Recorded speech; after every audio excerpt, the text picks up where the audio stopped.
Madam, sir, the ship lies at anchor off New Eden. A tender stands at your disposal.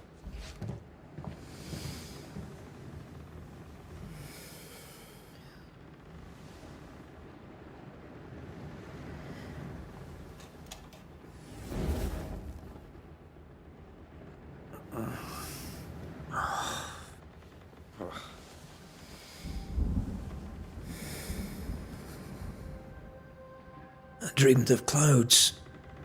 Great long fluffy bastards. Low over the sea.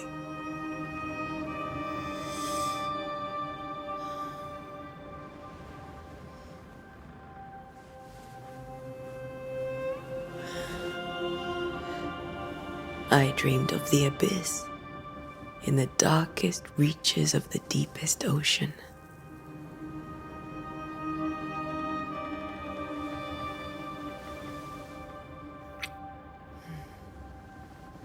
A good day to you, my love.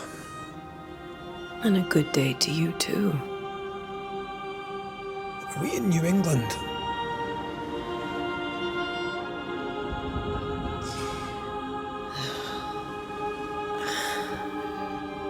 Welcome to America. Something's bothering you. Charles's letter. What of it? The ghost must be uncommonly dangerous, or he would banish it himself. And we shall charge him double. I'm serious. If the Reverend needs help, this can be no easy business. Red, you best be ready. I'll be careful, Master Duarte.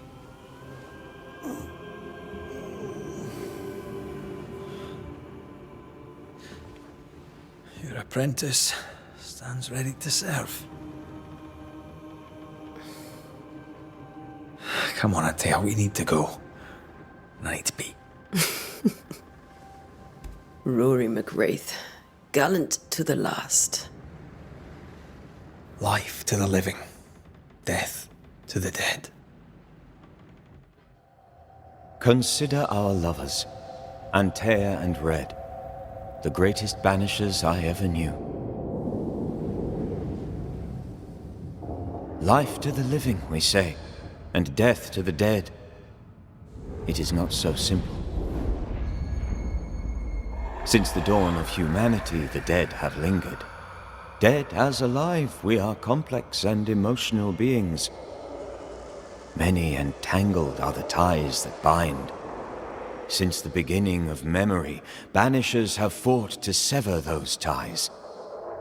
Death is but a trifle. It comes to us all. To haunt or be haunted. There lies the true horror. I, Charles Davenport, should know it. The haunting of New Eden scared me to death. I dearly wish I had not begged my friends to come and lift the curse.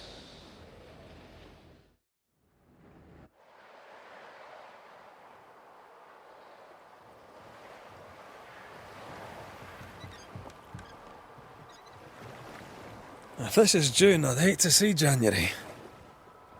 I'd want to freeze my backside off in the summertime. I'd have stayed in Scotland.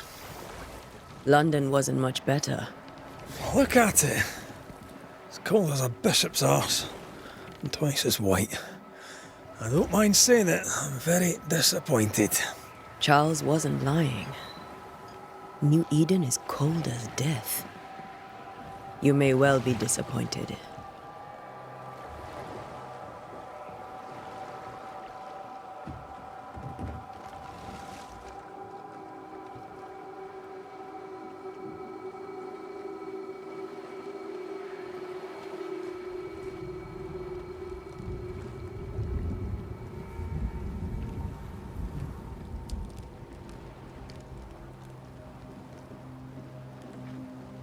You'd better be at the tavern.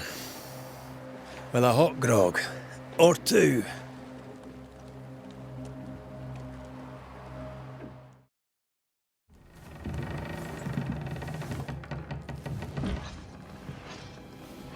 Charlie, we're here. Your prayers are answered. Pour us a drink. Finally. Banisher, please come in. As it is called, your serving woman may sit while we talk. I'm the help. She's the boss. You're not Charles. My name is Antea Duarte. This is my partner, Red McWraith. Good day to you, sirs, madam. Now, where's Charles? Minister Davenport said help was on its way. I Keep assumed... digging, Fairfax. Good day. Pennington, captain of the train band. This here is Thick-Skinned Newsmith. We're the selectmen. What's left of us? Why is Charles not here? We're sorry for your loss. We'll do what we can for his widow. The Reverend is dead. When? How? A terrible tragedy. Though our faith sustains us, we are still very much in shock. Our shock at Reverend Davenport's killing is so great that we must sit here in comfort, losing precious time. As governor of the colony of New Eden, it is my responsibility. Look at us, sat here waiting to meet the same fate. We could all be miles away by now. You lot do what you want. I intend living. The esteemed select woman can be brusque. Forgive her. And rest assured that her aptitudes far outweigh her manners. Or lack thereof. Her point still stands, Fairfax. Sitting here, doing nothing, we are as lambs to the slaughter. The Banishers are here. Surely with their expertise we may yet prevail. Then I shall leave you and your expertise in ghosts and devils to find out. My expertise in blood and battle is of little use. Mistress Duarte, if I can be of service, yous may visit me at home. On the other side of the street, as it were. Well, Governor, shall you leave or shall you stay? For myself, I'll stay. Our company has suffered terribly. But we are worth saving. And now that you are here, save it we shall. Please, accept my sincerest condolences for the loss of your friend. We feel the loss of our minister so very keenly. Charles Davenport was a man of great knowledge and devotion. The pride, indeed, of New Eden. It discommodes me greatly to remember how we found his body in the cemetery. Indeed, it distresses me yet further to tell you that we do not know what so tragically cost him his life. What do you think happened? I could guess, to little use. It is evident, however, that Charles's unexpected death is linked to his investigation of the curse.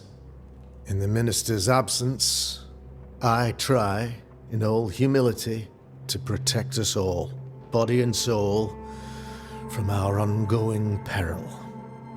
You see, in my youth, I too was something of a demonologist.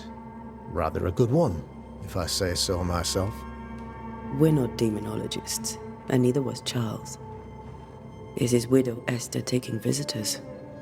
The widow Davenport is at home, and does not much venture out. Her house overlooks the dock.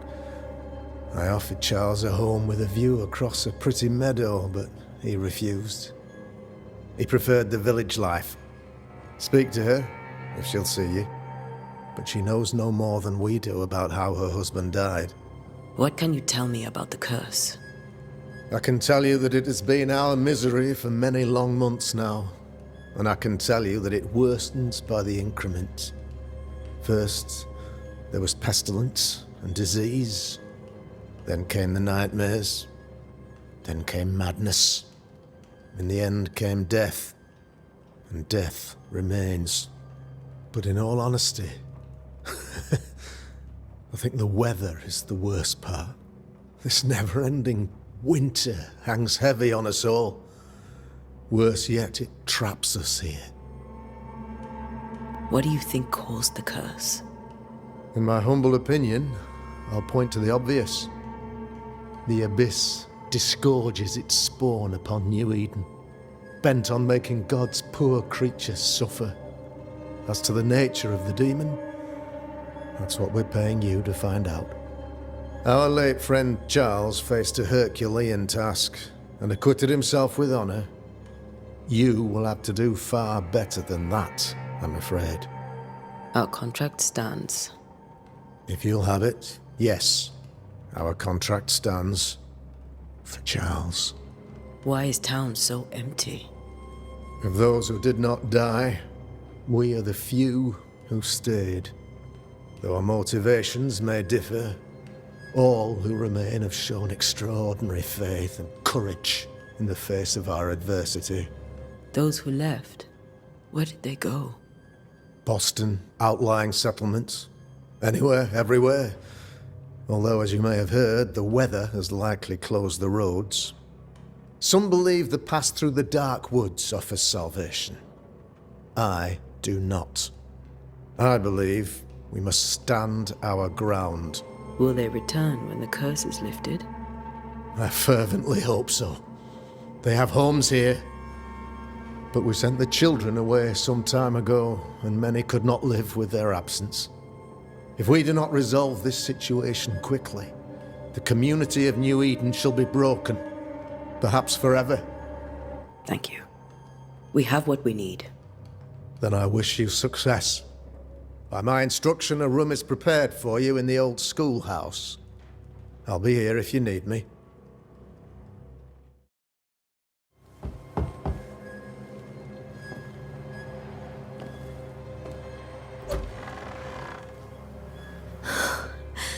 Antea, Red.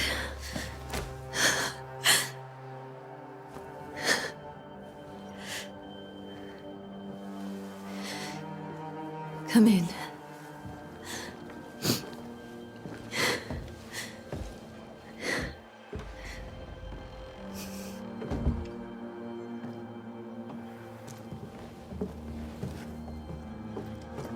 I've barely slept for fear you would not come.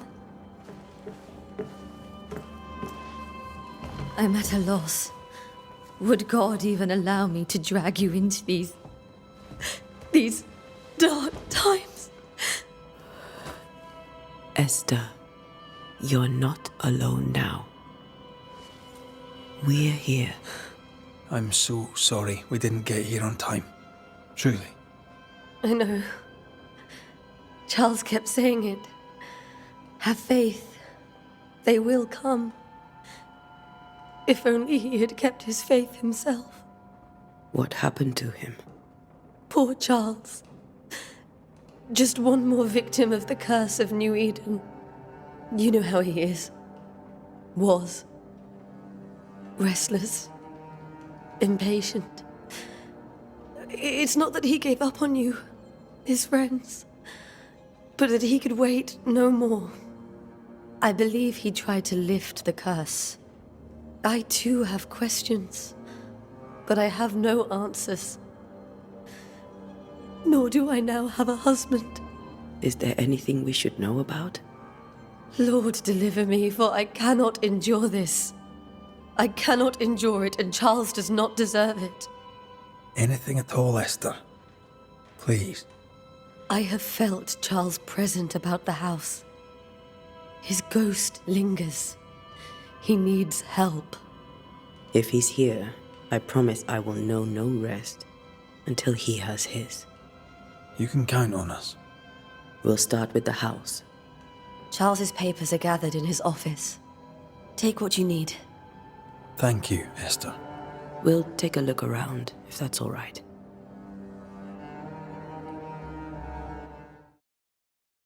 Esther, I'm sorry to trouble you once more. How may I help?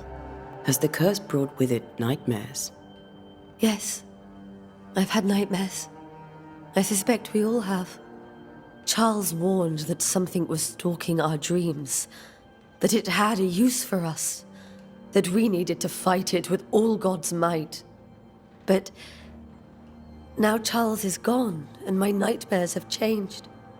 In my sleep, I see my husband falling, screaming into the abyss. All hear him. None respond. He plummets on into the bottomless pit. Poor Charles. We must make our way to the cemetery. Please be careful, dear Antea. What will you do for my Charles?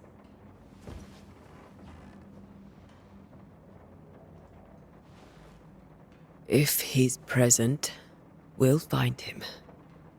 Then we'll ask him what he wants us to do. Must I see him too? First, let's find out what happened. After that, we'll see. Best get started. Time may be against us.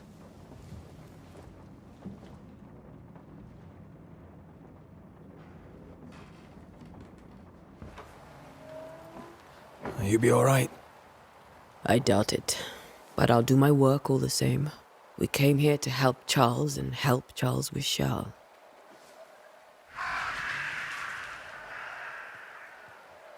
Ask around. See what people will tell you. I'll go to the cemetery and do the same.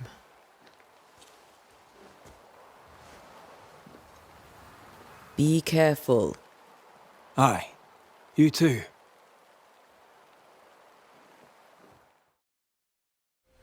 Now is a good time for we old friends to talk. We've come too far, Red and I, not to see you one last time. Your pupil has become the master. If we fight, I'll beat you.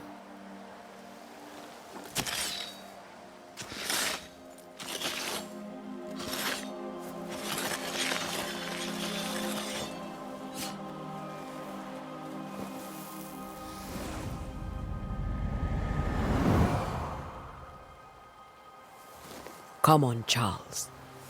Join me now.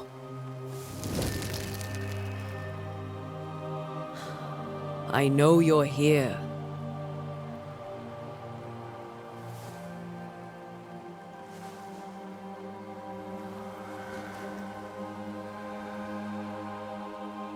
I know you're here. You know me, Ghost. I only wish to talk. Esther worries.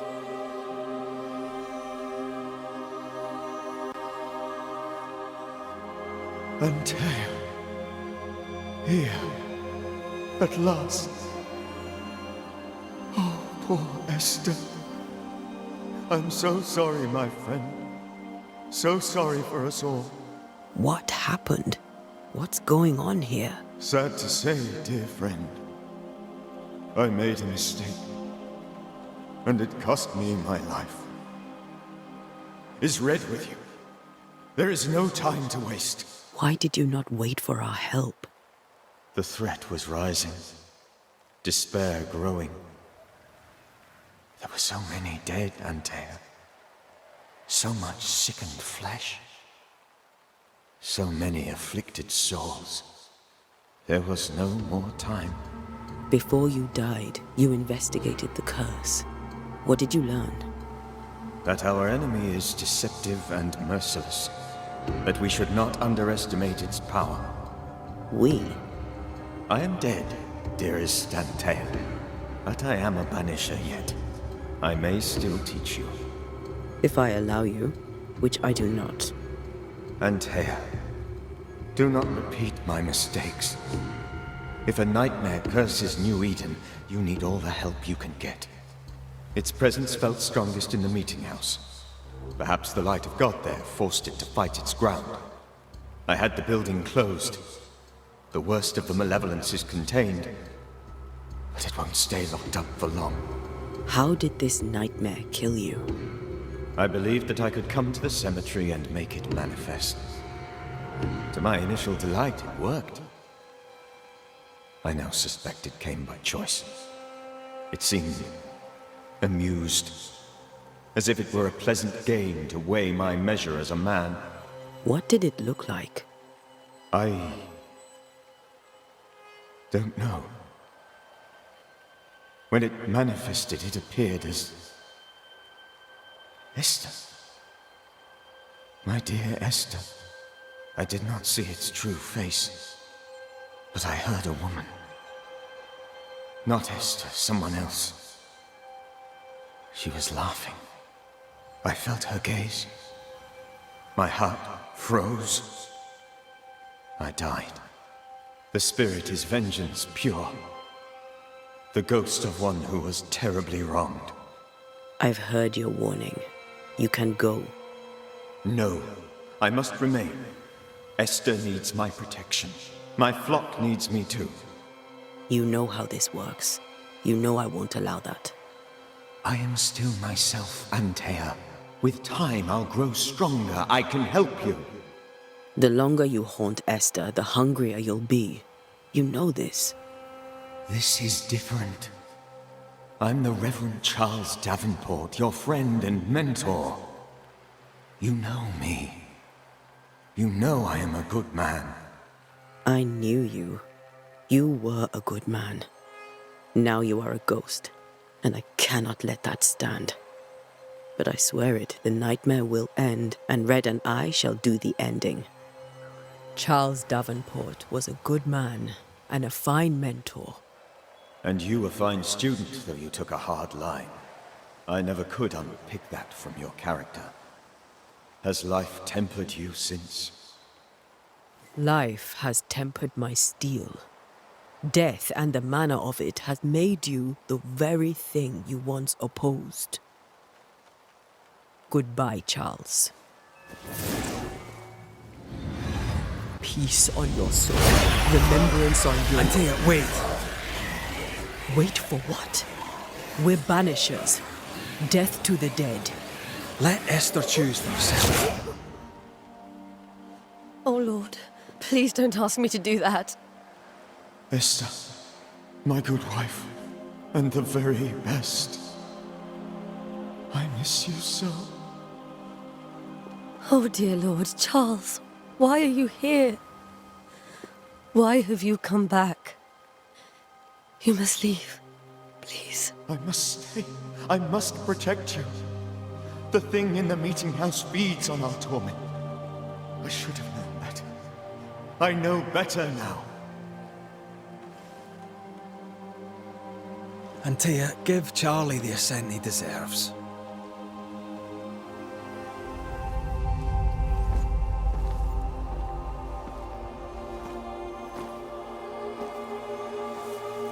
Charles Davenport, you have no reason to stay. Go. Let Esther grieve in peace.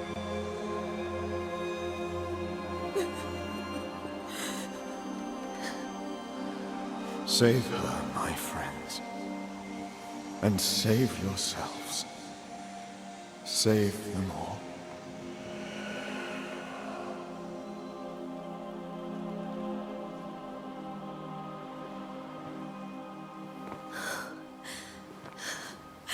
I'll walk Esther home. I'll do it. The women can talk. Then all the way to the schoolhouse and make the bed. Charles is at rest now. Antea, she gave him the care he needed.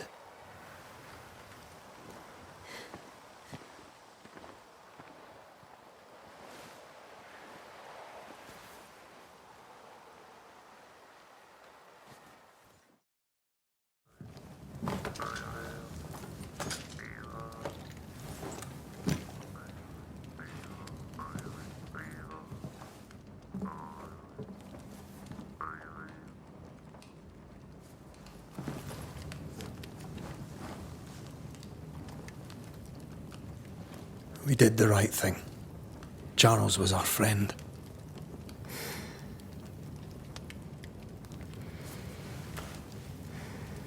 I love you, Red McCraith. But But when it comes to ghosts, your heart makes you reckless. It's dangerous.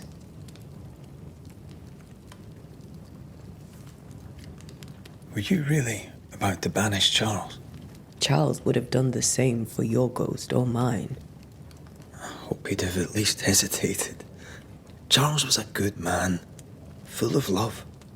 Banishing his ghost wouldn't have been easy, but it would have been right. Ghosts only bring misery, Red. Make no mistake, they steal life's essence from the living. Aye. They don't always do it out of malice. Give them that. We are banishers. We end suffering for those who live. We bring closure to those who don't. A ghost may suffer too.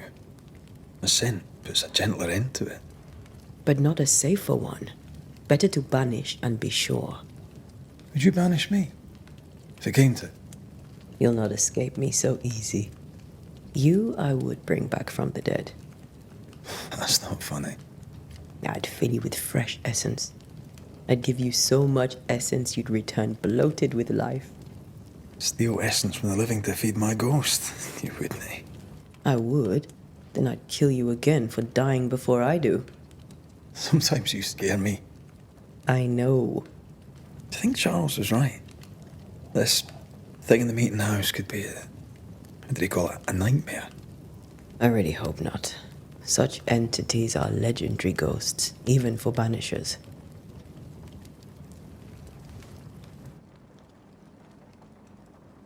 We'll see tomorrow. Now, to sleep. This was a dreadful day.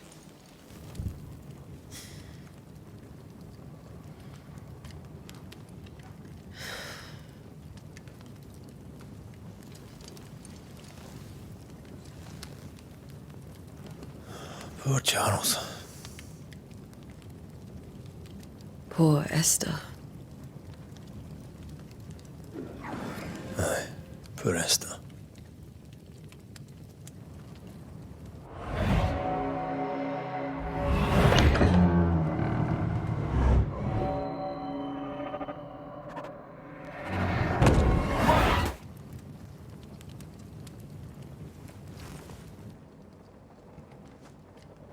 Antea, she took her firebane.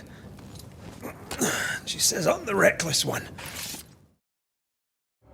3 blind mice, see how they run, see how they...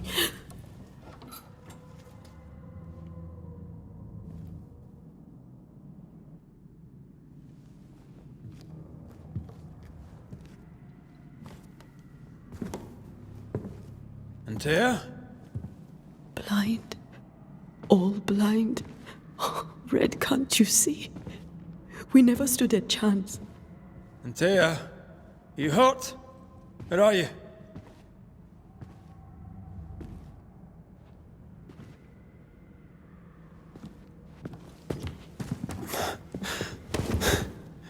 I'm here, my love. What happened?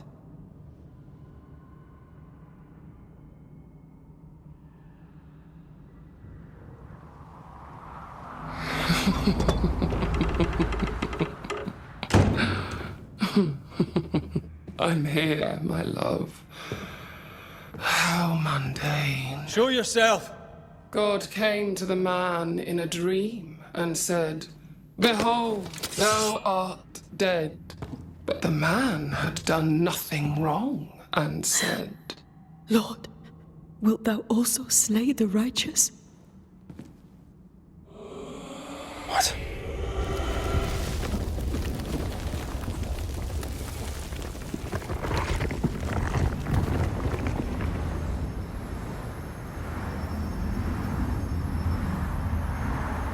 "Will you slay the righteous?" Be not alarmed. I bring you aid. There is no aid. There is only dereliction. Where's Antea? What have you done with her? Hell's balls. Lady, if you hurt her... You cling to love, a fool to the last. There is no love. There is only defilement. No.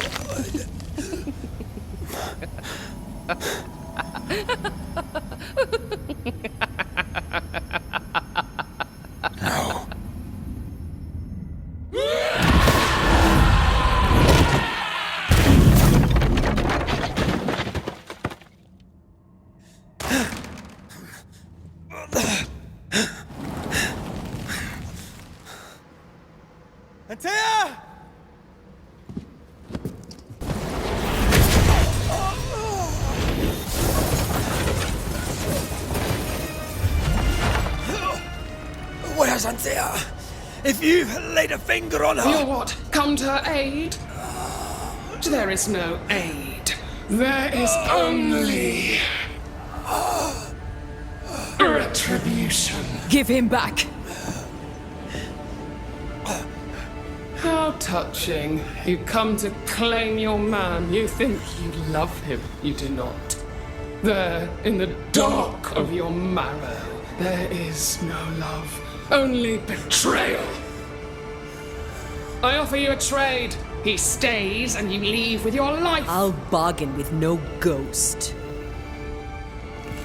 You have a brain, yet you think with your idiot heart. You're weak.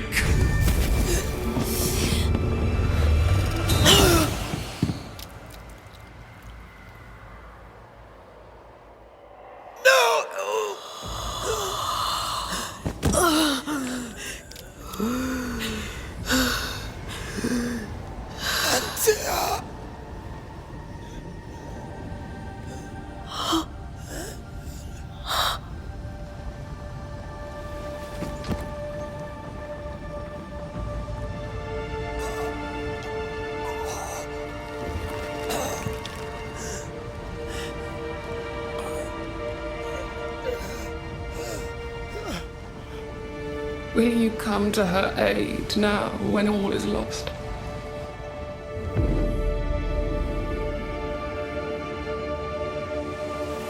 If you do, I'll be waiting.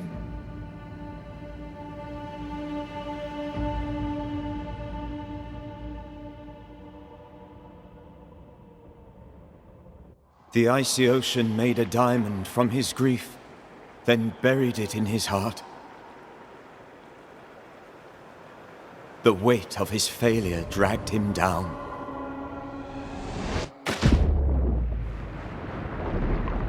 Outside time, drowning in the gloom, he spoke her name.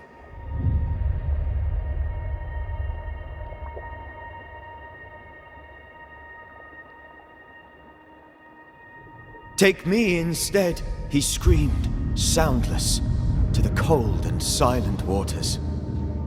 Out beyond the black veil of death, something heard his cries and reached for him.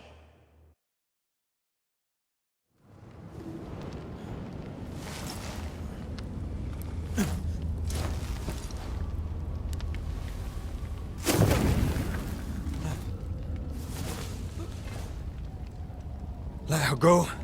Take me instead. Let her go!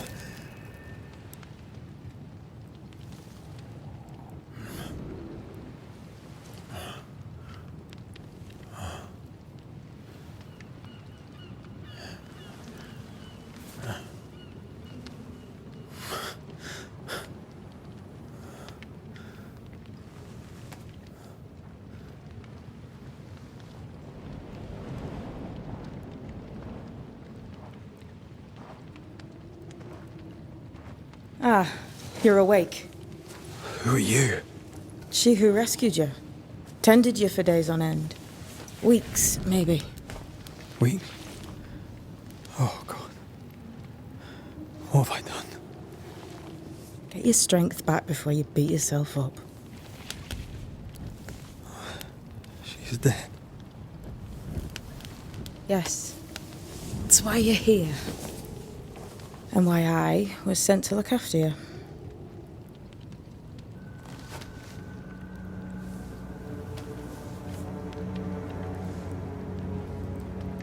Who are you?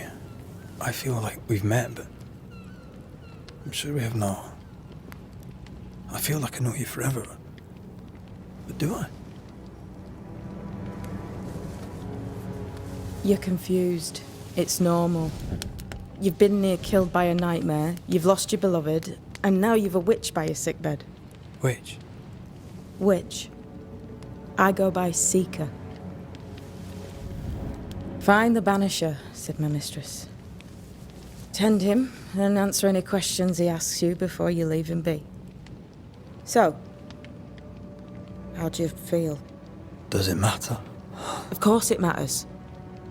Means you're alive, and you haven't given up. What am I to do now? How do I do it alone? You're not alone. Have faith. If Ceridian had told me more, I'd tell you it. But you must have faith. Have faith. You say that you do not know me. Easy said. Harder done. What comes easy in life tends not to matter. It's the hard stuff that counts. You've a hole in you. A yawning, grimacing pit in your soul. That's love, that is. The hole won't fill because the love won't die. God, what have I done? Here's the thing. Unlike most, you get a second chance. I suggest you seize it. Why do you hate me? I serve my mistress. She bids me help you, so I help you. Ceridian says the wall between the living and the dead is under threat. You, it seems, have a part to play. This is mine. You've lost me. No, I found you. But so did your grief. And it demands to be felt. You may think you're done with your ghosts, Red McCraith. But they aren't done with you. I'll go now. Rest.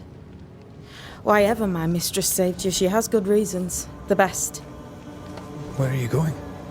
Home. To Ceridian. She needs me. Where shall I find you or when I need to? Maya marshes. Great big swamps other side of the woods. You can't miss them. We'll know when you're coming. Until we meet again then. That's right, Banisher. Now, turn around. What? I'm leaving.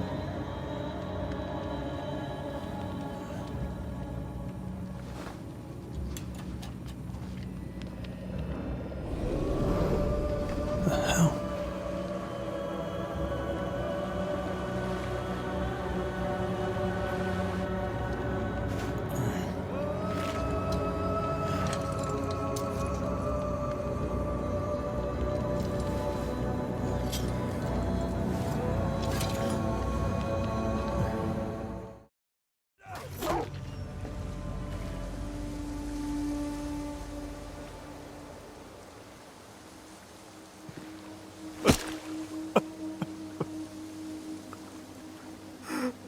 God, what is happening?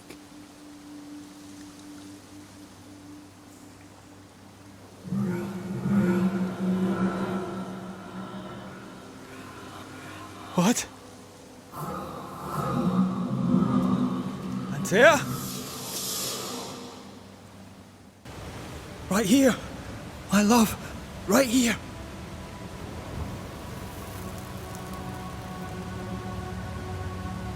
It's you.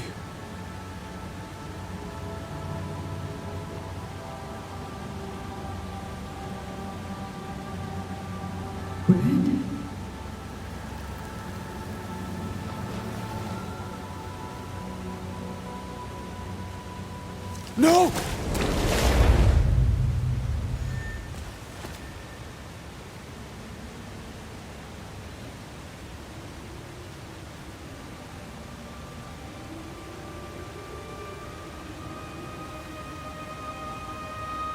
I have you. You have me.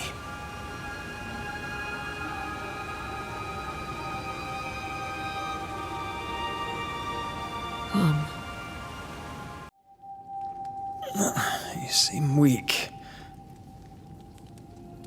You need rest.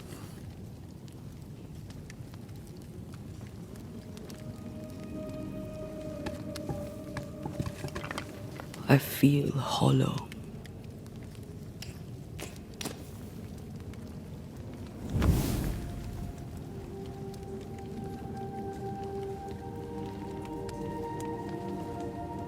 Do not be troubled. How could I not be? To have lost you and found you like this. And you're hungry. That's one way to say it.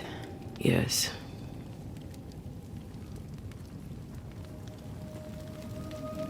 What can I do?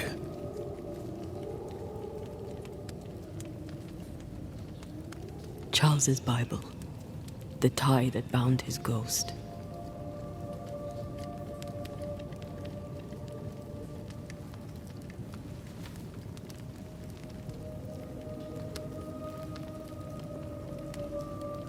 Some essence remains upon it.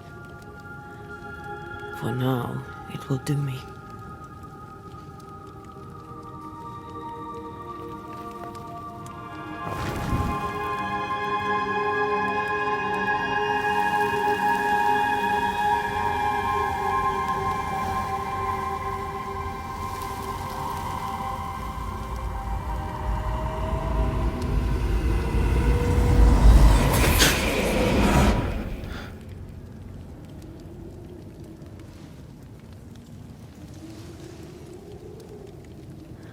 I needed this. I feel better. Look at you. At us. I know. Don't get me wrong. I'm glad you're here. I'm glad you're back. Truly. The living should not truck with the dead. I've known that since childhood. I learned the hard way. You never told me this. What happened? It was a lifetime ago. For now, it doesn't matter. How are you feeling? Awful. And with a few more words? Angry, frustrated, useless. We should talk about what happened. After the meeting house, I mean. What do you remember from after you died? I remember the suddenness of my death. I remember nothing but... After that, a nothingness. Timeless, lost. And then I heard you. You spoke my name. I searched for a way back. I woke up in a cave. Been rescued by a young woman named Seeker. A witch's apprentice. And she was proud to tell me that. Her mistress had sent her to take care of me. Witches rarely show themselves. Intriguing that one would help us. I think we should go back to New Eden Town. I agree. To free me, I believe we must reclaim my body. I refuse to be this way. I'll not abide it. I'm so sorry, my love. How can I help? I'm a ghost. You're a banisher. I'll not banish you. I cannot, Antea. Saw you die. You can't ask that of me. If that's what I wanted, you'd have no choice. But you don't wish it, do you? Not before I've had my revenge. Not before I've seen the nightmare defeated. By you and me both. In the schoolhouse, he joked about bringing me back to life. Is that possible? Yes. The ritual of lesser palingenesis. It's extremely difficult. Highly dangerous. I could try, right? You'd teach me and I'd bring you back. Red. It's an ancient ritual. It requires power. It consumes essence in large quantities. We're talking about human sacrifice. Murder. Just maybe we could consider it. I mean, if there's the slightest chance I could bring you back, I'd take it. It's a dark ritual, Red. It's tempting, and that's dangerous. To think of being back in your arms. I'm tempted too. Could I give you your assent? That would be the simplest solution, but not the easiest. Why? My body is my tie, and the nightmare still holds it. In the meeting house, but before she let me fall, I swear she dared me to come back. She's as devious as she is powerful. She won't just hand it over. Then what shall we do? If we are to return to New Eden Town, we must first learn more about our enemy. Charles said nightmares don't appear without good reason. Yes. We have a mystery to solve. Witches to meet. People to find and questions to ask. And then you'll help me go. One way or another. I will. I swear it, Mother. Rest. You need it. I'll stay close.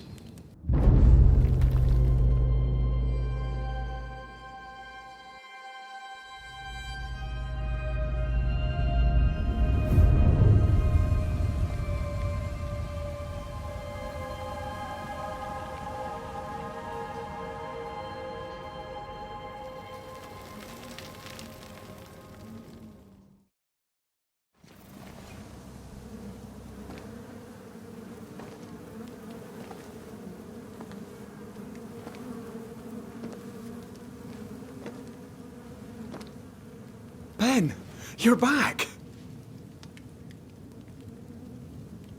Beg pardon. Thought you was someone else.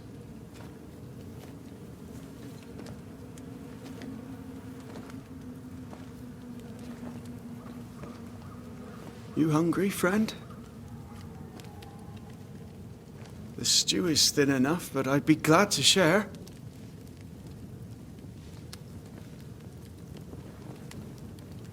Kind of you to offer, lad. But no, thank you.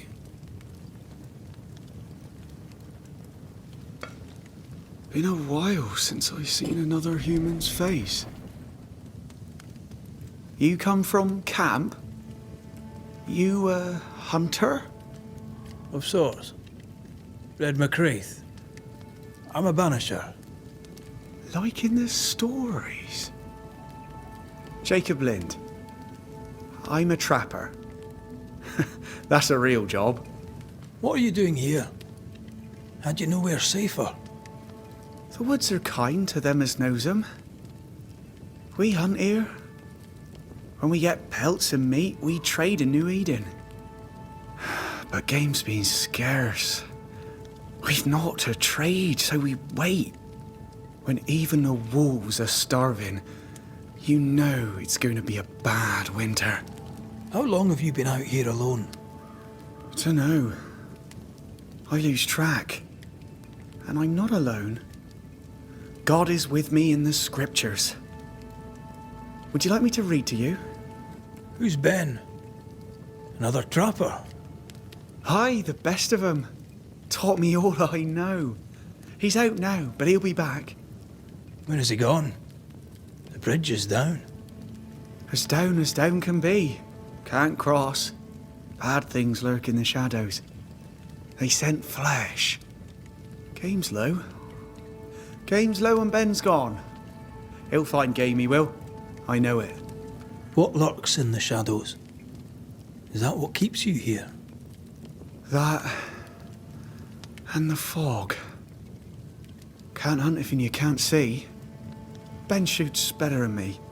Knows the woods better too. I'd only slow him. Only slow him.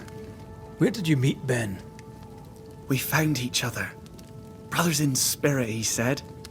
He's been good to me. Too good. Why? He's important to you. I? And me to him? He's lost his nerve. Or a ghost has taken it from him. You're exhausted. Unsurprising given how tainted are these woods. Are you sleeping? I don't like sleeping. I see things. Bright eyes in the leaves. What does tainted mean? Marked by ghosts. Haunted. Tell me of your nightmares. One nightmare. Always the same one. Ben has it too. Would you care to share them? No! No! 'Tis a nightmare. Nothing more. Get some rest, Jacob. You need it. If you see Ben, tell him I'm thinking of him. Tall lad, even when he's lying down. Can't miss him.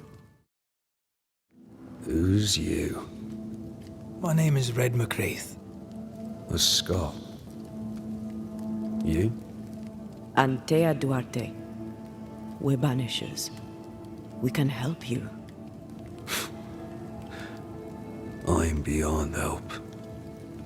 Where's Jacob? We know what befell you, Benedict.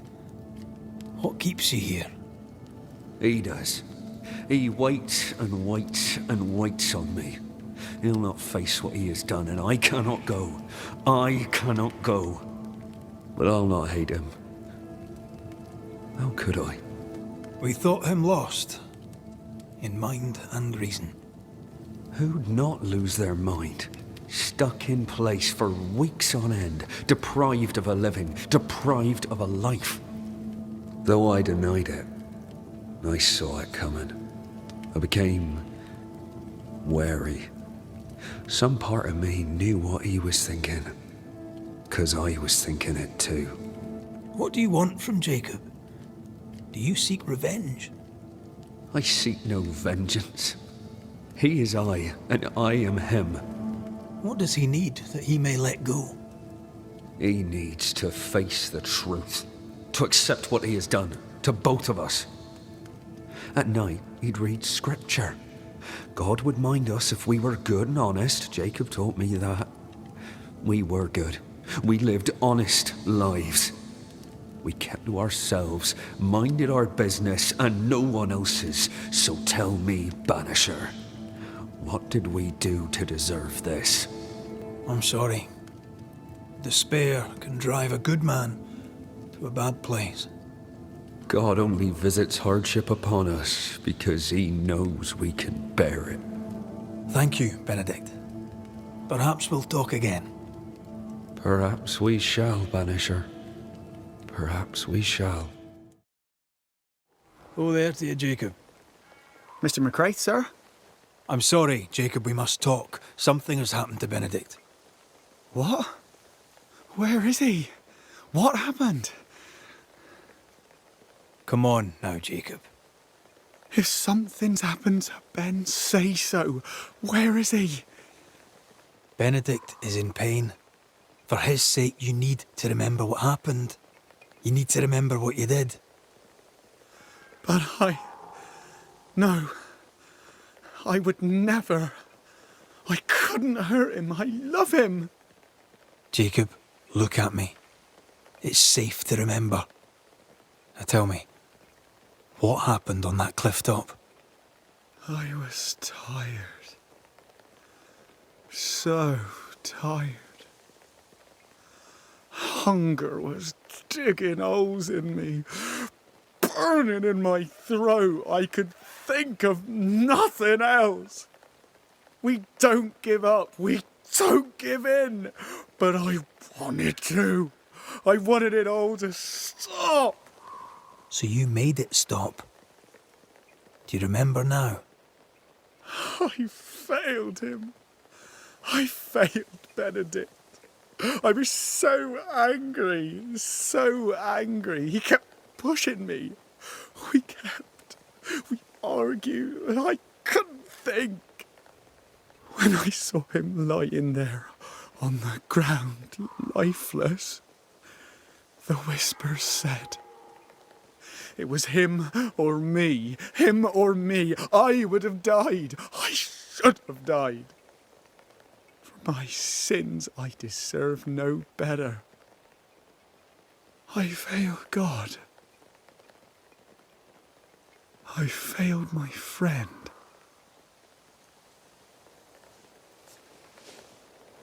I'm a monster. I deserve no mercy. No. You're just a sinner, begging for help.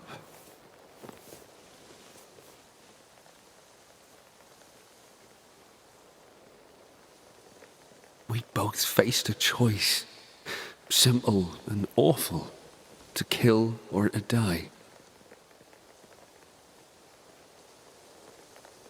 You struck first, and here we are.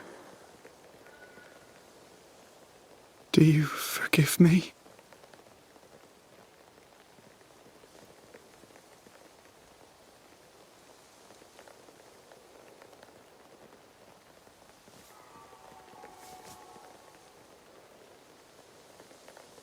Our fates are in the hands of others now.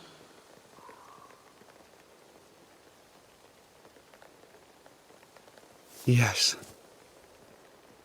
Banisher, do your job. If you're to come back, if we're to use the ritual we spoke of,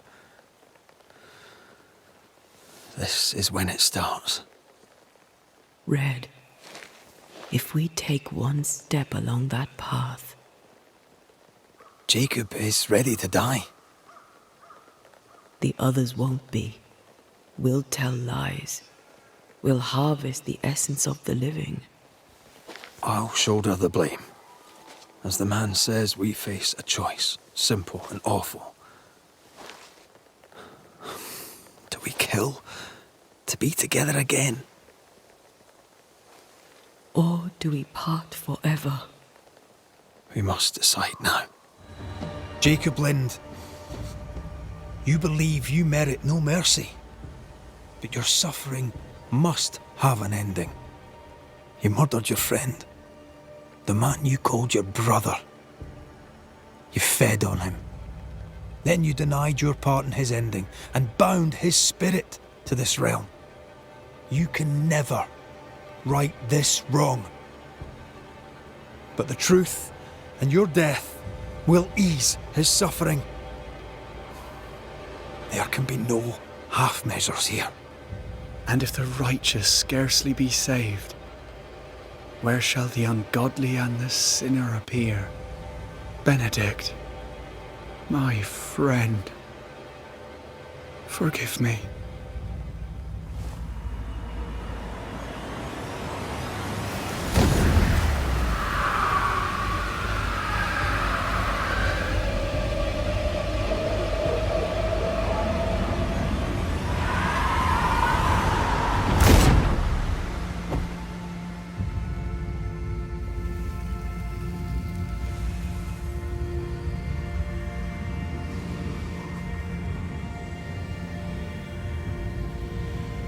I took the life of a man I loved and ate his flesh.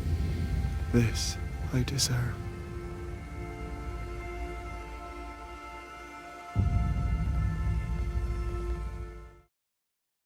That man killed and ate his friend. When I was a soldier, I heard many stories of those besieged eating their own. Some were true. Famine is a ferocious master. Jacob was hungry. Just like you. Just like me. I never thought I'd blame anyone. I've not killed since I quit the army. I swore I'd never kill again. It's not too late to change our minds. We made the right choice. And we made it together. No turning back. Then, so I may have my resurrection, we'll steal human essence. We'll kill people for our own ends. Living, breathing people. We'll be banishers no longer. Right. That's that settled. Thank you. I hope you've no regrets. Soon I'll reclaim my life.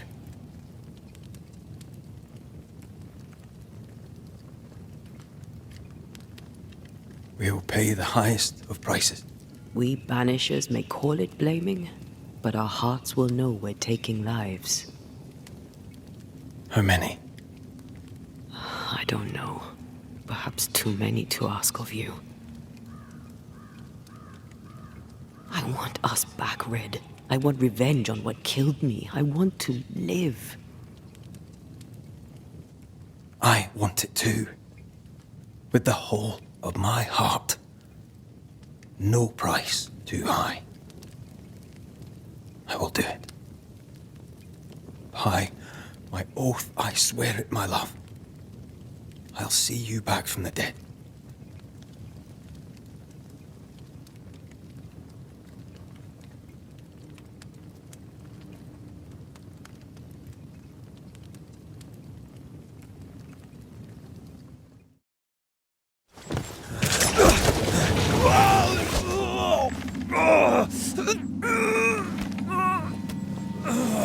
Those balls. I you all right? I'll be better right side up. What happened? Rope trap. Jacob Lind mentioned a hunter's camp. It may be close.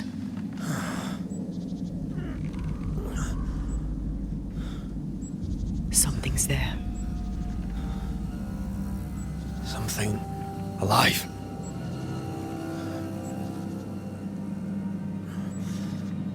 Yes.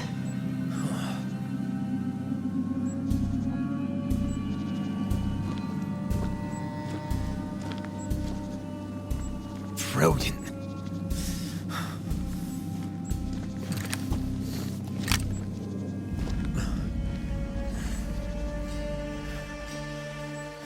Who are you and where did you spring from? I've come from New Eden Town. That's a very long way from here, sir. Who are you?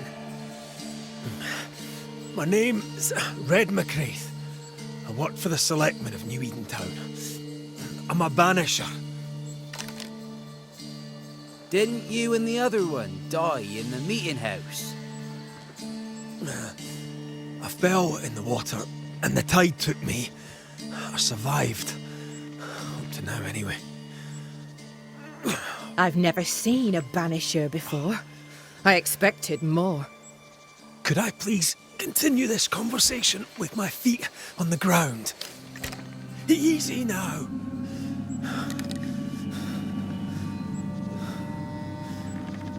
Stop your jiggling.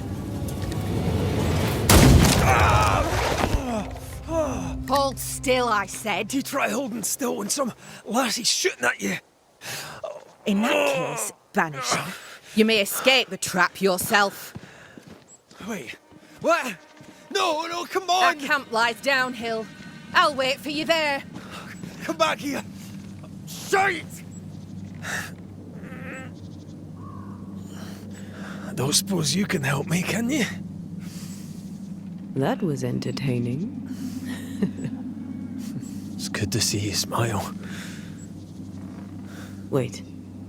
Something's there. Something alive. No.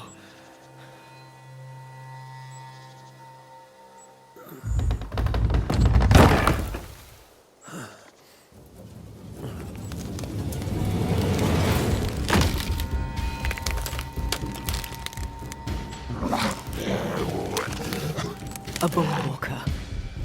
Shite!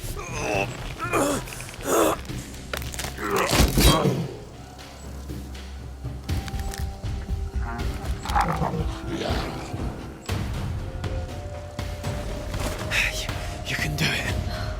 How? Please.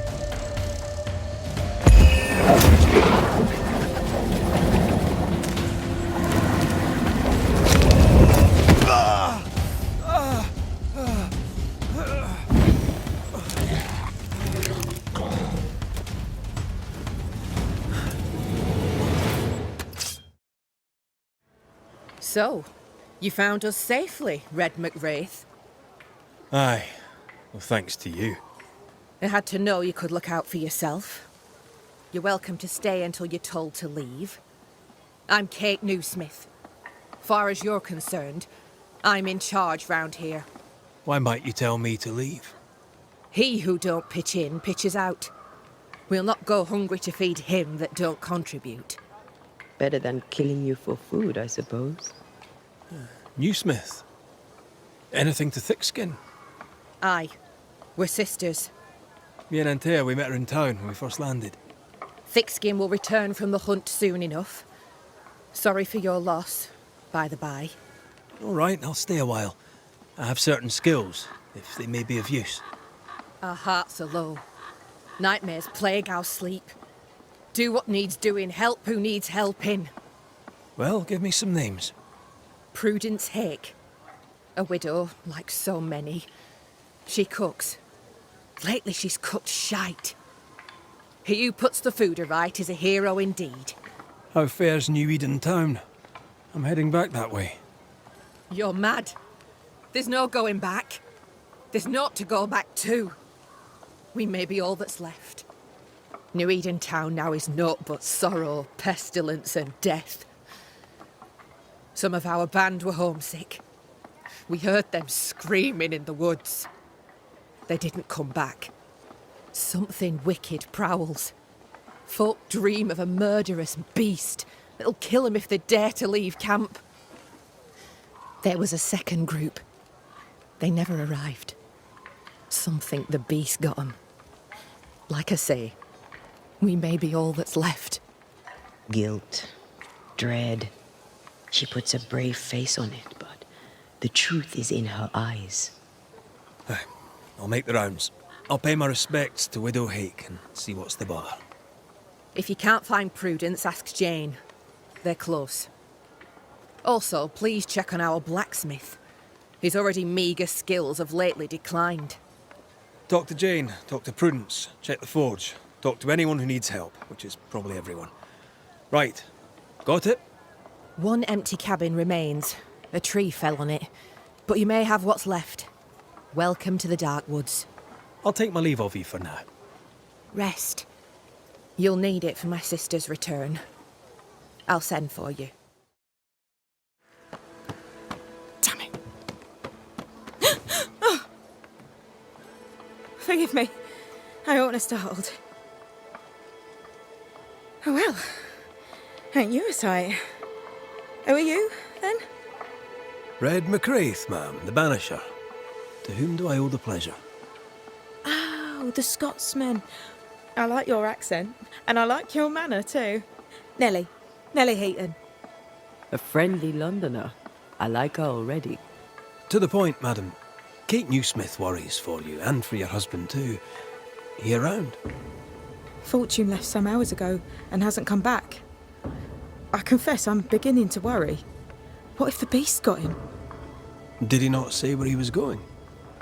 Thick Skin has him making nails for the stockade. She presses him, and he feels the weight of it. Could he have gone out in search of material? Doubtful. He's exhausted. He doesn't sleep. He works day and night. It wasn't always so. Coming to New Eden saved us. It saved the marriage. I should go look for your husband. He's no woodsman, so he can't have gone far. Please, do find him. I didn't come this far only to lose him now. Can I have a look around your house? Yes, if it helps. Thank you for your time, Mrs. Heaton. Welcome. I've enjoyed our chat. It's nice to have someone new to talk with.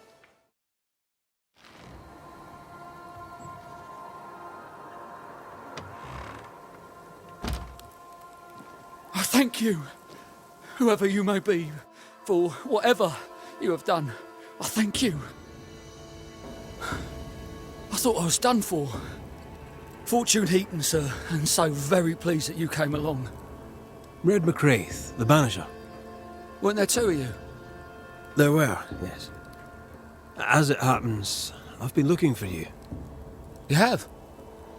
What for? What are you doing out here anyway? Do you not fear the prowling beast? I needed a walk, bit of fresh air, bit of light. Forge is...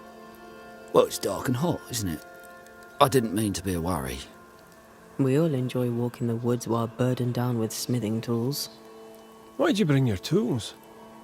Yeah, why did I bring my tools? Why? Because they're haunted. That's why. I'm sorry, it's just... I'm losing my tiny little mind. And it's them godforsaken tools that's to blame. I start working with them, and then I look up, and half the day's gone, and I am somewhere else entirely, and that's not even the worst of it. When I return to the forge, the work is done. The tools are haunted, and I'm getting rid of them. As deep in the woods as I can go. Did the haunted tools tell you to kill your wife? No. Yes. Maybe, no. I would never hurt her. Yes, they told me to hurt her. Maybe I'd have hurt her. Can you help us? I heard you praying. I thought I recognised the text. You did? You sure? Nellie painted him a pious Puritan. Aye. Thought he sounded Catholic. Oh, well, just coincidence? Look, here's the truth. I'm a convert. I did it for Nellie. Was Catholic. It was a convenience more than a calling. Keep it to yourself, please.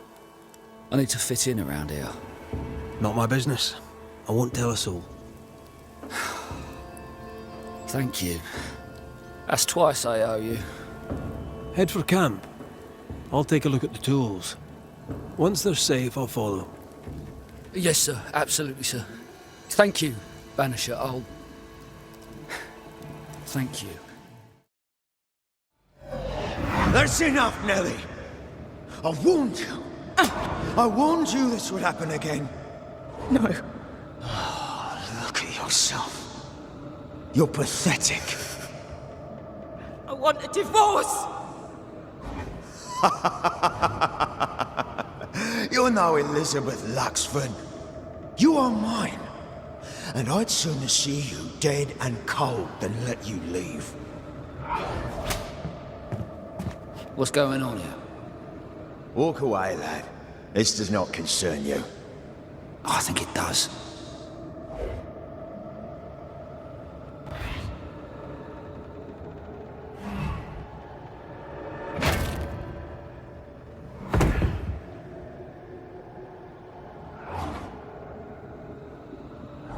What do you want to do?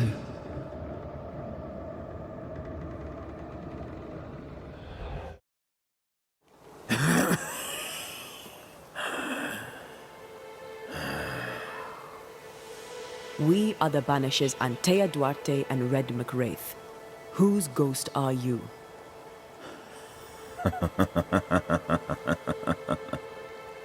Do we really have to listen to this bastard? Nothing good ever comes of talking to the dead. At times, I'm tempted to agree. Who are you and what do you want with the blacksmith? My forge. My wife. My name. All mine. The bastard stole them. Is he telling us our blacksmith's a fraud? Why are you here? I want what's mine. Stolen away. Pried from my grasp. I want my work. My name. My wife. Your wife is not your property. Ha! She was no one! A drudge who fancied herself a herbalist. I plucked her from the dirt. I made her. All right, no. I'll not entertain this man a moment longer. Mr. McRae, my man came back and I hear I've you to thank for it. Don't celebrate just yet. I know the truth. Your secret is out. I don't know who you are, sir, but you're not Fortune Heaton. Don't be daft. Haskell hired the Puritan master blacksmith, Fortune Heaton. You're none of those things. You're not him. What do you want? I'd like your side of the story, madam. Very well. What? No. How do we know we can trust him? We don't. But we must take the chance. It's time. On the crossing from England, something happened. What was it? I'd had peace and quiet for weeks since we'd been aboard. Fortune was too sick to do anything. I even made a friend. I thought to myself, maybe this new beginning will be good for us. Maybe he'll change. Before we left, I'd sworn he'd never lift a hand to me again. Well, guess what? We didn't plan on killing him. I swear on it. Do you regret it? Do you regret any of it? What would be the point? And if I did, what would be the point of telling you about it? I'd have escaped him in the end, but I'd have had to die to do it. I only killed him so he wouldn't kill me. The blame is on him, sir, not me. You're not Fortune Heaton. So, who are you? I am To hell with it. You're right, I'm no blacksmith.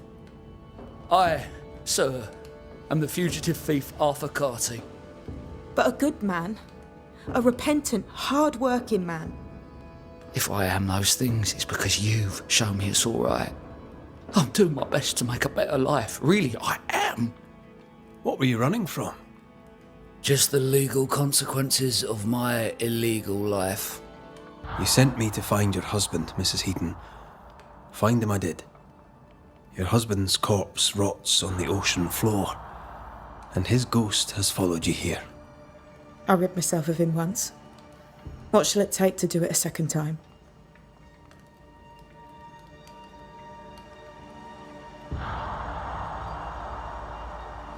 Fortune Heaton. Dead as alive, you failed as a husband. Quick to anger, your cruel brutality left your wife in despair. You treat her as a possession. They stole my name and took my life. Tough. But now you'll leave Nellie alone. She's not yours and never was. My corpse rots in the cold abyss. My skin crawls with worms as the creatures of the deep consume me. That sounds unpleasant. So it will soon be over. I'm giving you the peaceful way out. Count yourself lucky. You may go.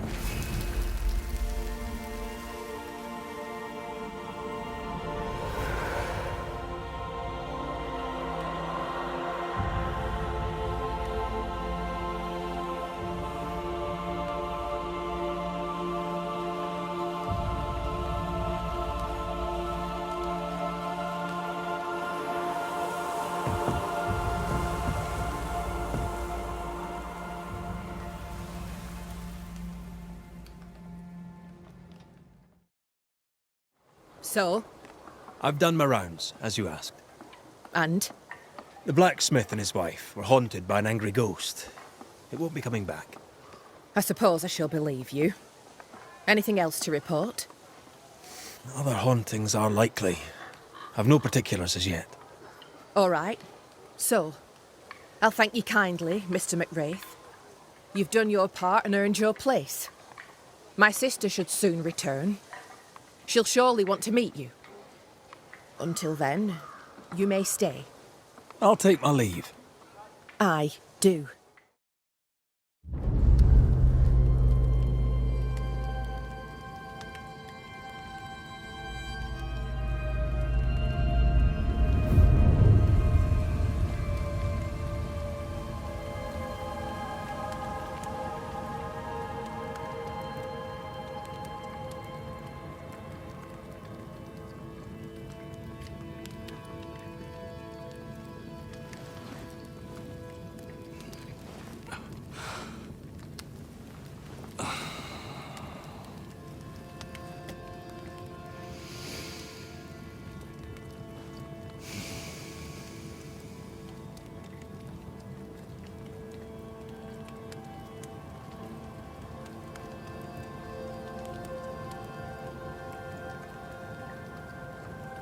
Kate came by.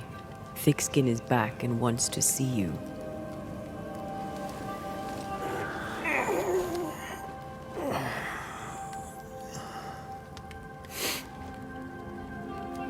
Why did she not wake me?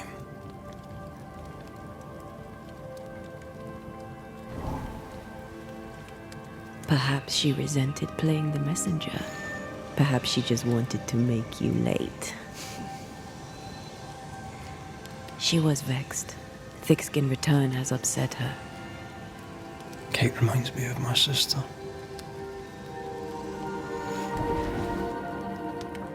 Aoife. Clan MacRaith's little spitfire. Always at my heels. Or giving father's guards all kinds of hell. She was a wee thing, but strong. And with big men in armour didn't scare her. She had more brains than I, and more wild too. In sparring, she'd beat me handy.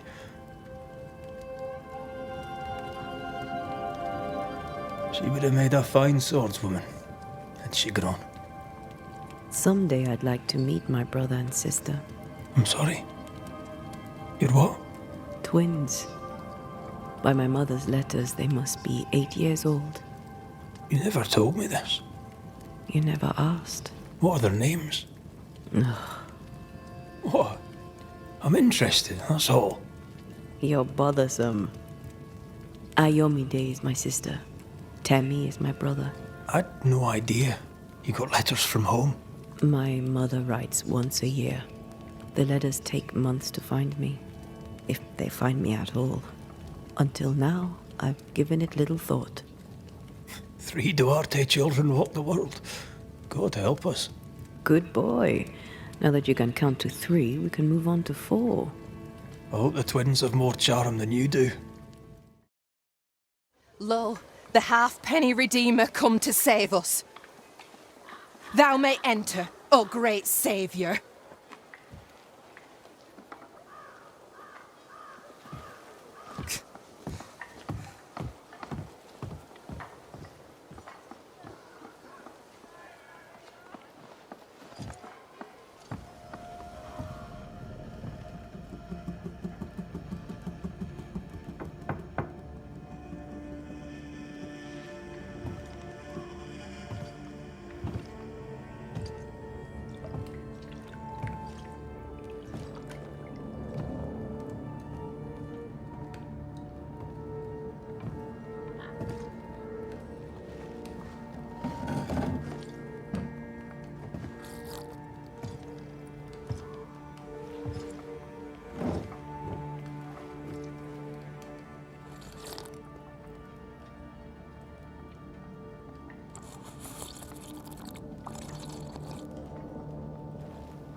Excuse my sister.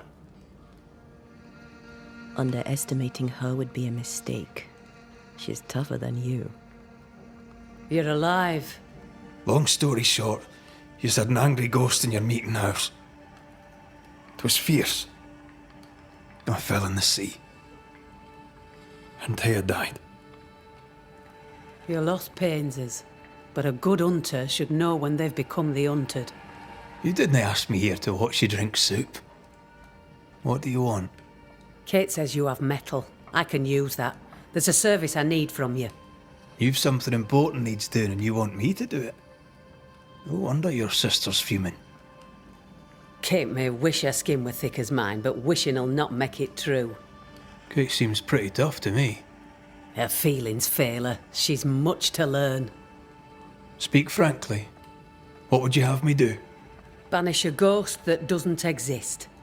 Folk here believe in monsters. Their fear makes them weak. Kill the beast. Kill their fear and give them back their strength. Fear can be good. We can't spare much, but you shall have a gun and powder and shot with it. You know the curse is real. Why not the beast too? The beast is nothing much. A bear, perhaps a wolf. A monster only in the mind. Why not kill it yourself? Because when the Banisher kills the beast, everyone here will believe the monster dead. 'Tis honest work. I presume you'll pay for it. I have the means to pay you. My word on it. We'll see how that goes. I'll hunt your beast, whatever it is, if you answer one last wee question. You may ask it. What's with the name? No one rightly calls their daughter Thick Skin. My birth name be best forgotten. Thick skin better suits the world. Fair enough.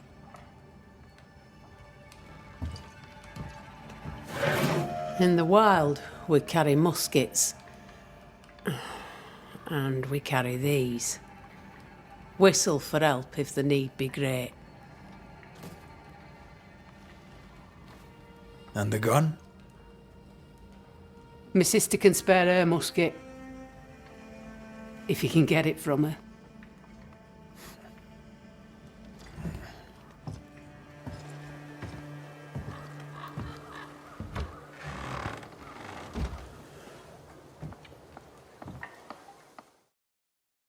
Don't you have business elsewhere? Go, save us all from the beast. Go do my sister's char work. I need a musket. Thickskin said I should have yours.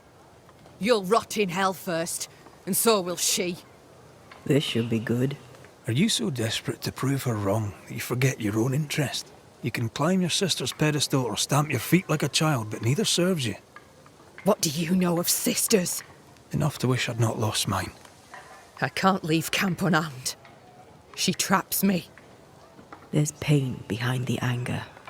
I doubt you'll blunt her temper. Your sister protects you. Be glad. She does not protect me. She constricts me. Thick skin measures worth by metal. The strong will live and the weak will die. She chose you to hunt the beast with my musket. She doesn't have to say a word about what she thinks of me. I'll bring you back your gun. I swear on it. You won't make it to New Eden Town without a gun, and we both know it. I'm sorry. I wish there were another way. As do I, Scotsman. You may have the gun.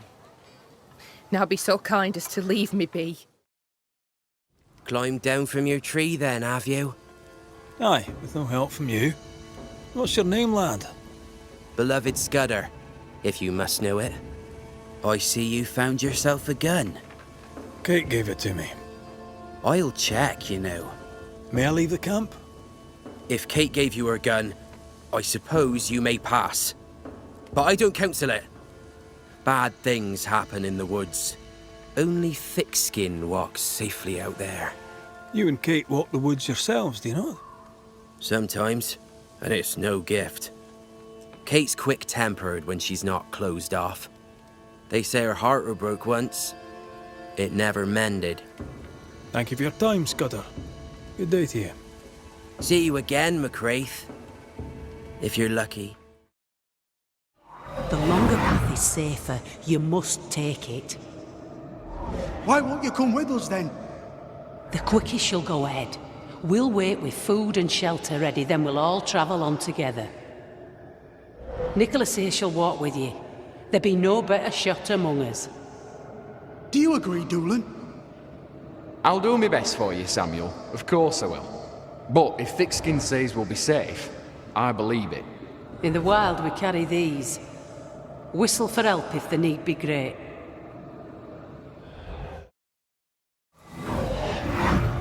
Irish!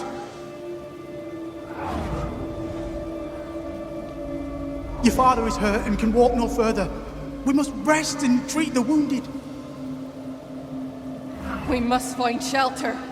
The cold night will kill us all. Fire will bring the wolves. And so does that accursed whistle. The wolves are already here. Where is Nicholas with the help from Thickskin's camp? Where's our deliverance? We'll sound the call once more. Thickskin will come. She swore on it. The whistles only bring the wolves upon us. Help will come. Help will come, I know it.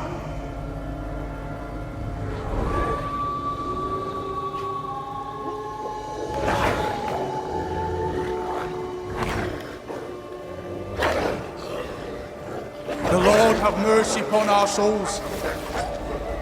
The huntress has killed us. Rot in hell, thick-skinned Newsmith!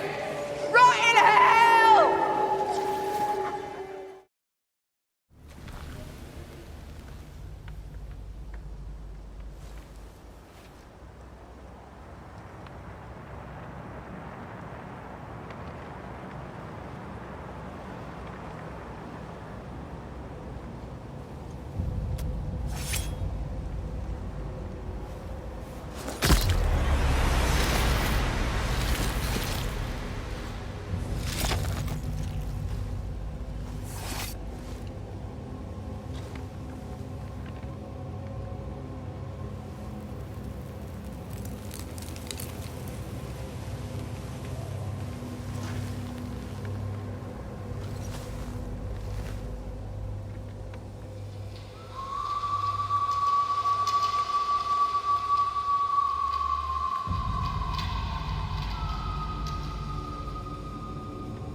Come out, wherever you are. Come on, show yourself. Red.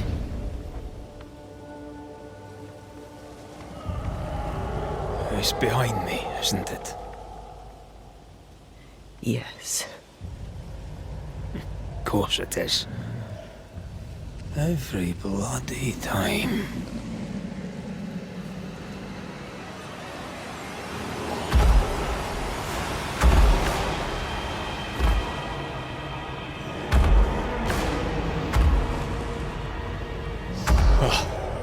You are surely too big to be a wolf. It's a scourge, all right. Anger shaped to kill. We wish you no harm. We know all about the wolf whistles. The whistles Thickskin gave you. Oh, shite!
It named its betrayer. Not Thickskin. Kate. It spoke her name with just one voice. Her voice. The voice of the nightmare. You're certain? To the core of me. Within this creature lurks some part of my killer.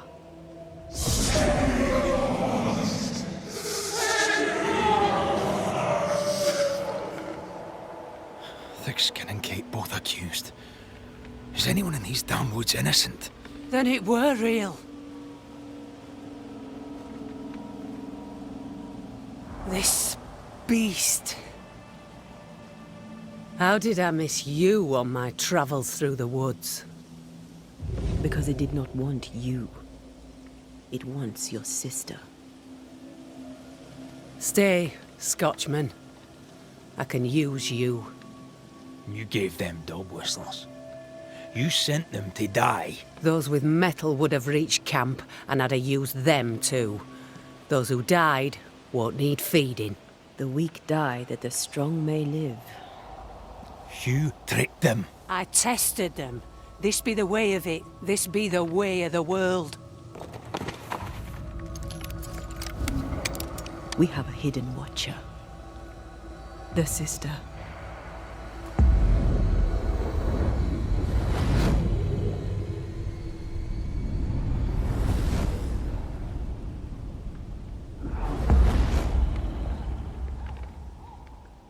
Kate?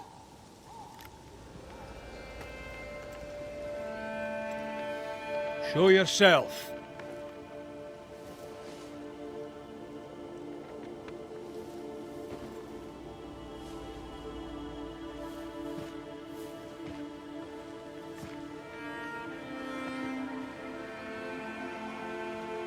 What? You're unarmed! Get yourself back to camp! All these long years. All these long years, I wish to be like you. To be as tough as you. If I was stalwart like my sister, I thought, I'd have saved her. I'd have saved the woman I love. I wish to be like you. And I see it now. I was just like you. Cold, selfish, afeard of my own heart. And the woman I loved died for it. So many dead. You killed them, as I killed Deborah. Look at us. We have no mettle at all. Everything I did so that you could live. You're my sister. I love you. Would you love me if I was weak? Or would you leave me too to the wolves? How dare you even think it? Oh!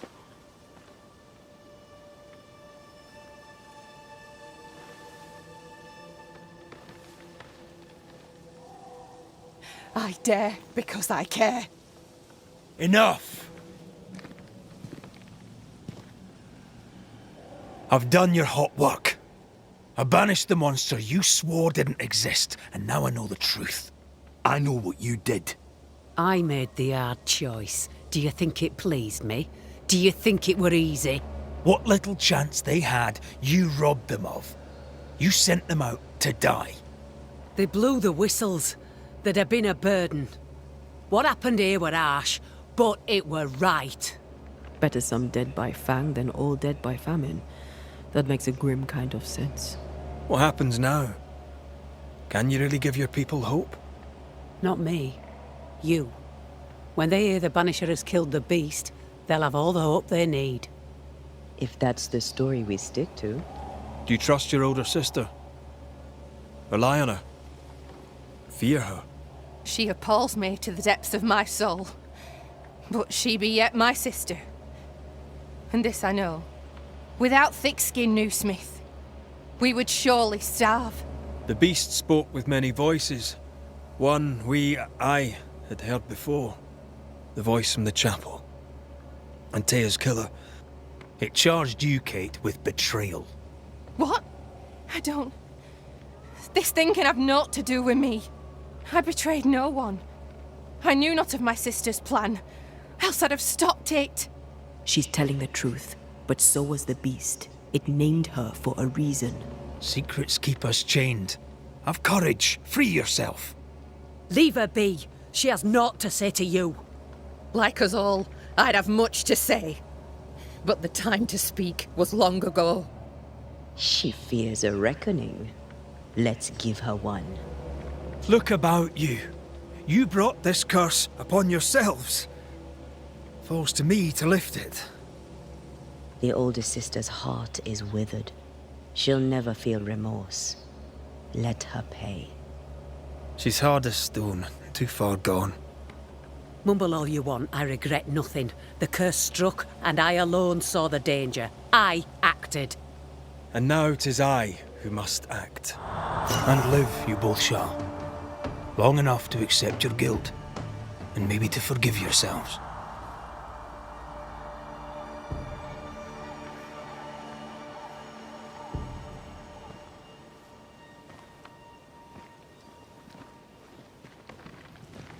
This creature's hate towards you has to be part of the curse.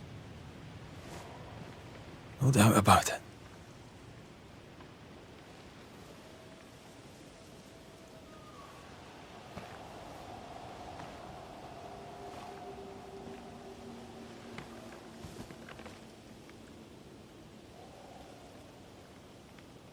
Are you near, my love? If you can hear me,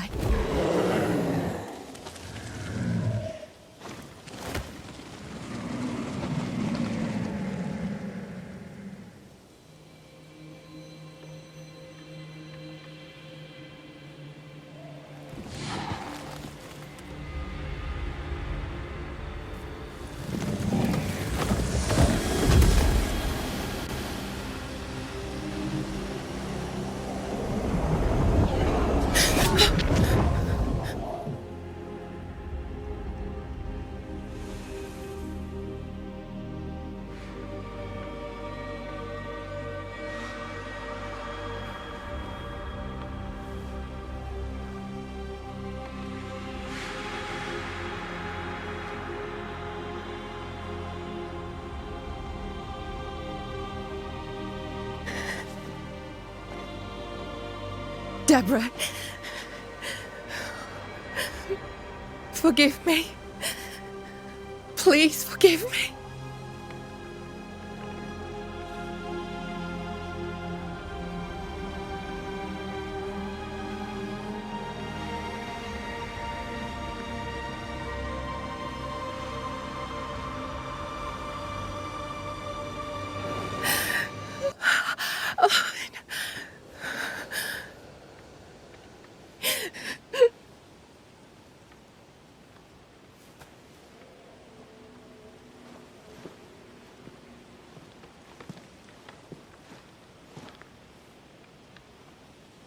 You need rest. Don't talk to me!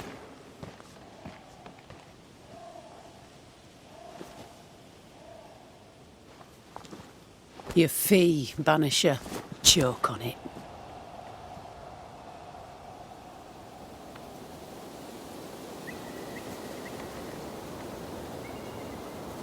The curse is lifted here.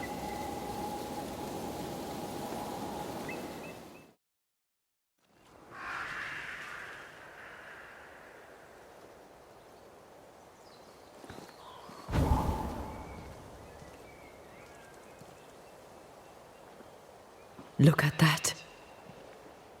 It's beautiful. No, look at it.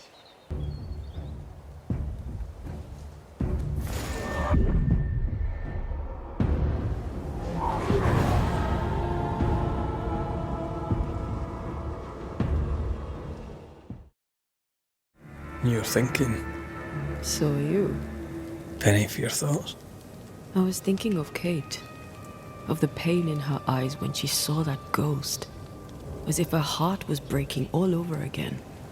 I can't shake the picture. According to her journal, Kate had the courage to love a woman, but betrayed her. She must have meant this Deborah.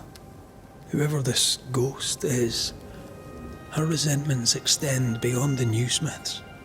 The sisters may heal if they can draw the family poison. Sisterhood can be complicated. You're not big on family, are you?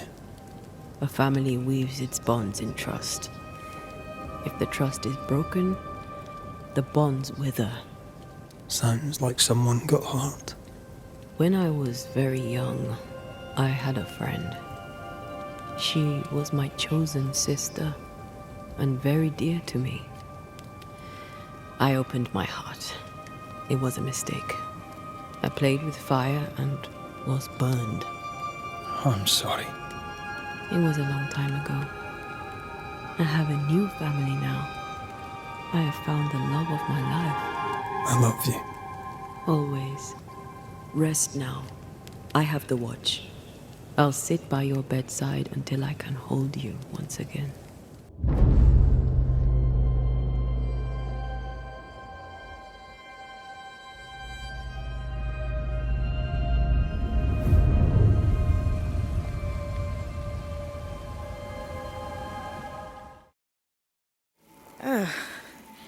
The Banisher who died for her novice.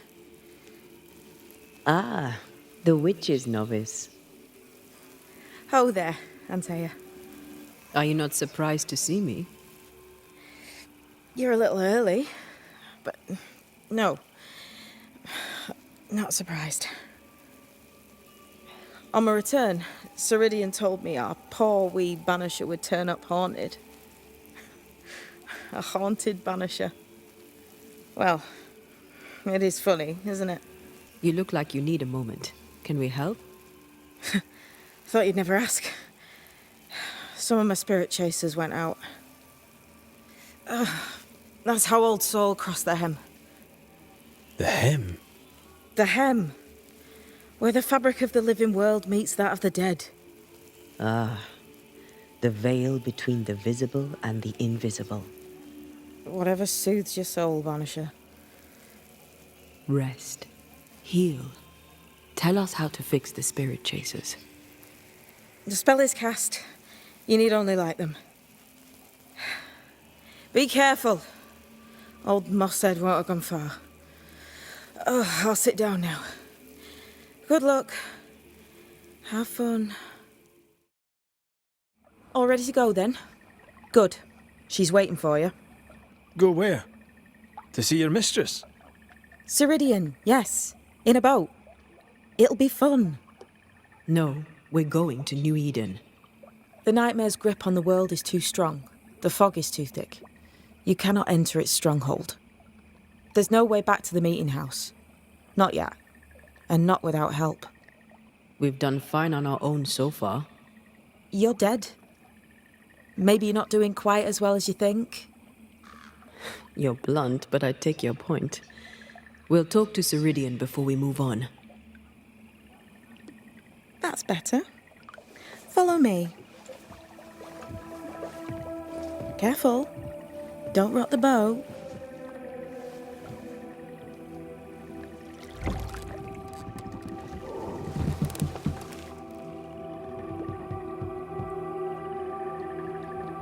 Have we far to go? How far is far? Don't worry. You'll be safe. Safe? The mire is home to many angry spirits. But my mistress keeps them quiet. Dead quiet.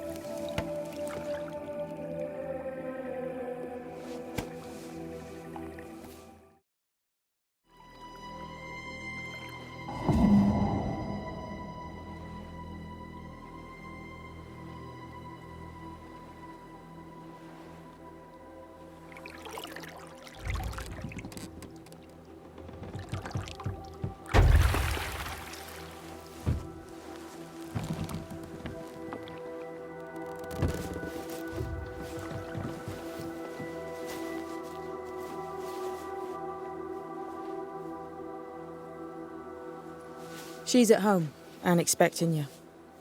Follow the path until you find a black pond near ancient ruins. I'll see you there soon enough.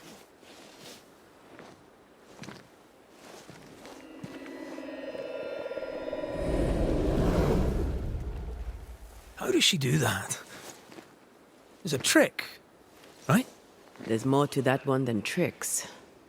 The girl is gifted. No, that's not quite true. I knew who I was, it's just... I was lost, and I had nowhere to go. I had no when to go. Does that make sense? Time lays traps for the dead. It's never fair. His voice was a beacon.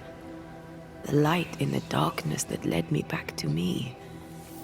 And to the world. You have a powerful connection, you two. Or will have. Or had. Possibly all three.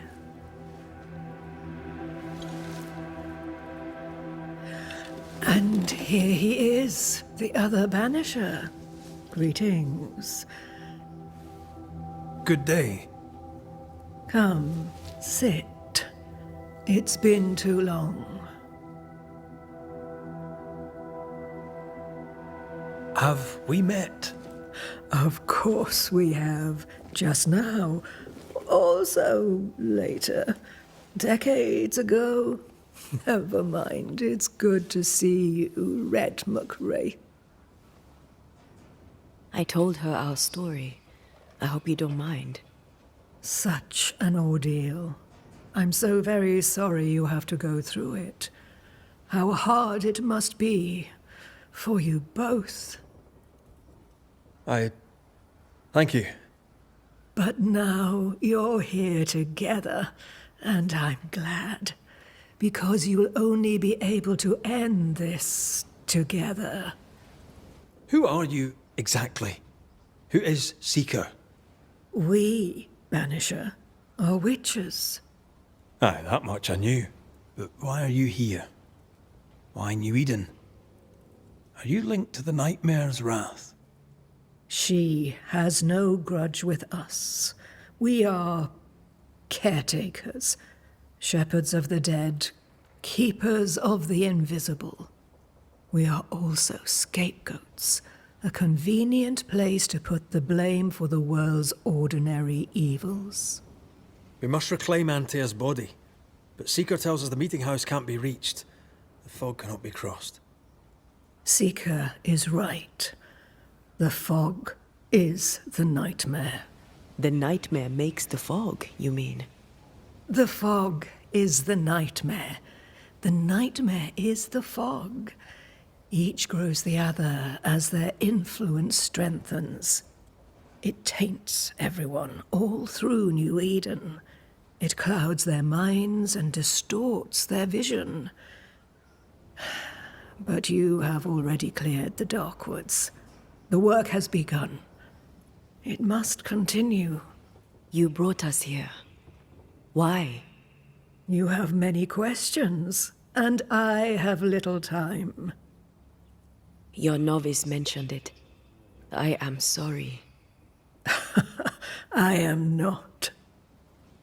Soon I'll be one with the trees, root and bark. But that is not why I asked you here. Dearest dears, the path ahead is yet unclear. But know this. If you are to defeat the nightmare, your hearts must be open. Open, of course, to each other. No barriers. Your bond must be strong. How can we defeat it? How can we even begin to match its power? You surrender. Unconditionally. To each other. When you died, dear Antea, New Eden crumbled. But some yet live. Seek them out. Help them. The nightmare won't like that. No. You are, after all, a threat to her existence. And rightly so. She believes you cannot reach into her domain. She is wrong. There is a way. The void. A dreadful place beneath both the incarnate and the invisible. When you have learned to walk the void, you may use it to enter the nightmare's den. First, you must free the people of New Eden from her grip. What is this void? If there's a place beneath the incarnate and the invisible, this is the first I've heard of it. Now you have, and not before time. That's enough for now. Is it safe? What will we find there? Who knows what you'll find? It ebbs and flows, expands and contracts, twists and turns. But you won't find safety. In the void, safe has no meaning. Just know this. The moment you enter it, you must escape. In places, the void is breached. Follow the beacons. Do not stray, and all will be well. Our seeker crafted you a tuning key. With it, you may open the breach. Don't linger. Time is fickle. We recently came across a cursed item and thought you could help us cleanse it. Really? Why us? Well, you know, spells, curses, witches. I was teasing. How fun it is to see you squirm. There are many ways to enchant an item, or dispel its curse. Seeker may be of help. Go talk to her. She likes to tease you too. Thank you, Ciridian. We'll be off. Before you leave, tell me, what did you choose? What do you mean? Each of you made a promise to the other. What was it? What did you choose? I chose to stay. I see. The price, in essence, will be high. But you know this. Aye, we do. Ciridian gave us a tuning key. Now I know how you pull your little disappearing trick. It's no trick. It's what we do to survive. Too many bastards out there want us dead. So what we saw on the other side of the island, that was a void breach? Yes. You'll be using them too. But not this one. Not yet. There's another one, a little ways off, in the back of a cave. Use that one for now. This one is special. It's the last and only way into New Eden town since the bridge burned down. We could go back to New Eden right now? Why would you want to do that? The nightmare is strong. She has New Eden by the proverbials. Loosen her grasp, and maybe, just maybe, you can walk through that breach and live. All right. We get it. You have your tuning key. Hold on to it for dear life. That shouldn't be a problem. Once through the breach, There's no turning back. Keep going and don't look back. Void walking. Can you tell me more about it? I use it to leap from one breach to another, as Ceridian taught me. I don't dally, nor should you. Why not? The void is terra incognita. I suspect Ceridian knows, but isn't saying. Bad sign, that. Very bad sign. I'm curious. What do you think of the nightmare yourself? I think the nightmare is the child of our father's iniquities. And of our own sins, too. Do you admire it? I fear it. But I accept its wrath, as I accept the rain. And New Eden surely deserves the flood. We found a cursed object. An object?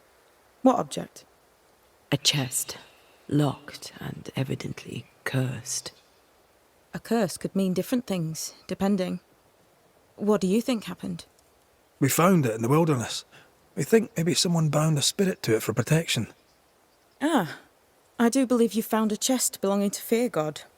How do we get it open? Why would you want to open it? That's demonology, and I'm not one for stepping in no demonology. Even if old Fear God wasn't the worst. But from what he told me, Fear God Waterbury, the man, not his ghost, kept a ritual of unbinding in his breviary. Do you have this breviary? No, but I know he can find it. He spent his last years in seclusion, deep in the dark woods. Go northeast from the hunter's camp. Keep to the east side of the trail until you can turn south. You should come to a clearing. He had a hut there. You forget things sometimes, so here. I'll write it down for you. We'll be going. Hope to talk again soon. Yes. I do so enjoy our little chats across the hem.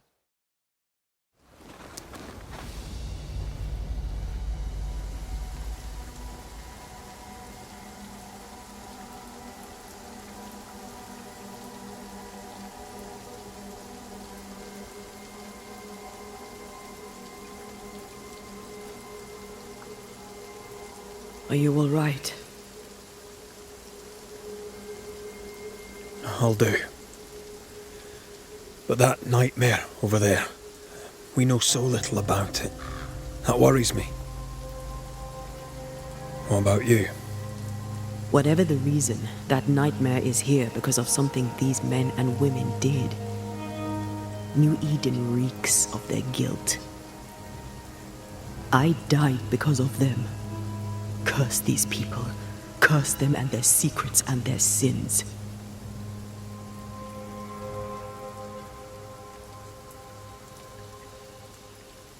We'll get there. We always do. Are those breaches really safe? We were protected. You heard the whispers, the despair, and that one voice. It called to you. Something knew you were there. It saw you. I thought... For a moment, I thought of them. Those poor butchered boys. I swear in the void I heard their screaming. Wains. Sent to die for their sultan's pride. It was like I was back in the Balkans.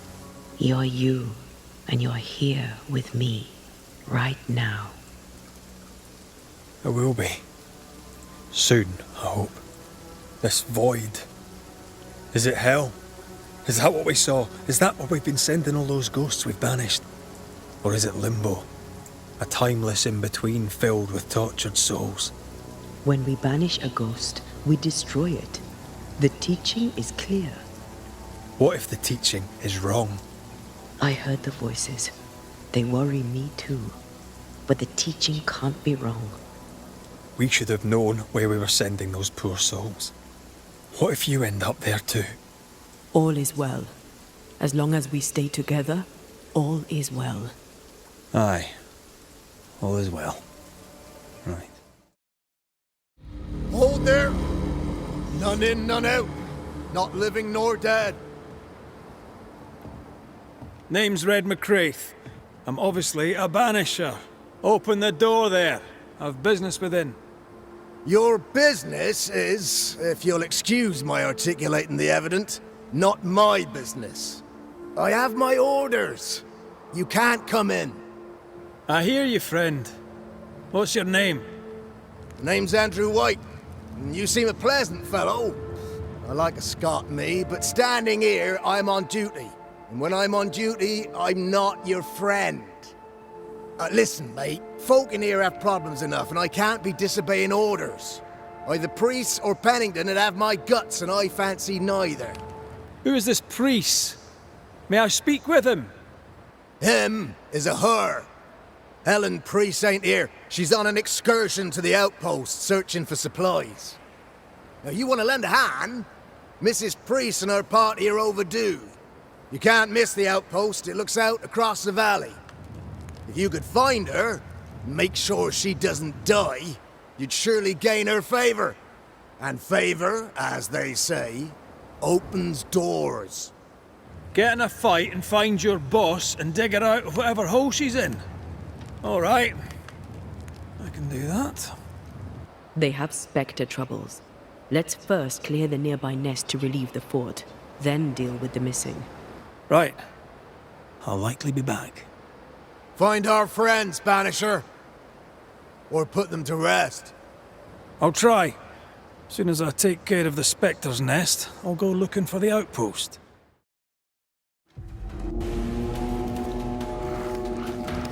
My bolt is shot! Behind you!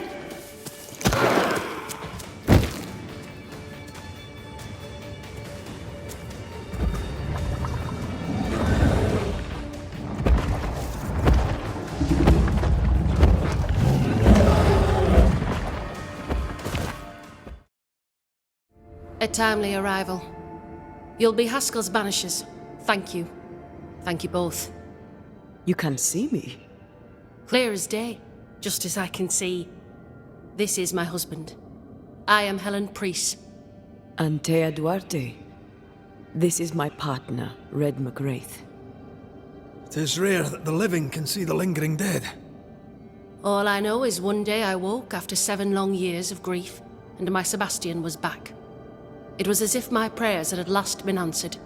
That was enough for me. In times of danger, I am duty-bound to protect the woman I love. You understand? 7 years. Why come back now? It did not feel like 7 years. Suddenly, I felt her pain calling to me. Divine intervention or otherwise, all that matters is that my dear Sebastian is back. Now, when I need him most. Andrew White sent us. He thought you might be in trouble. Plainly, you needed your guardian angel. We needed more than one. Thanks to you, we'll resupply the camp. Matthews and Williams did not die in vain. This was a risky expedition. But Helen had no choice. If the survivors were to rely on Pennington alone, the fort would have already fallen. I suspect that's so. Sometimes difficult choices must be made. That's courage. All the courage in the world will be worthless if those in command won't match it. Pennington did this while monsters relentless besieged the fort. But make no mistake, these men's deaths are on the captain's conscience. If he has one. How so? 7 years ago, a plague came to New Eden. Pennington quarantined the sick in the mines, walled them up. They were dark times. Hard times. None knew what the morrow would bring. We all lost much. Too much. As second in command, Sebastian volunteered to stay. Walled in with the others, he held out the longest. He died a hero.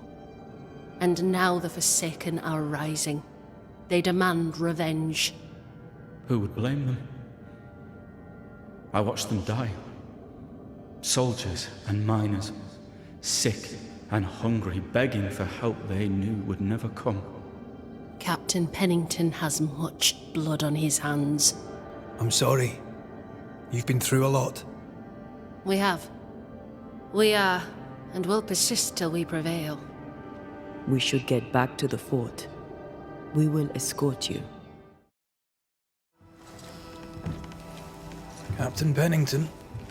No time, no way out, no hope, no way in. No time at all.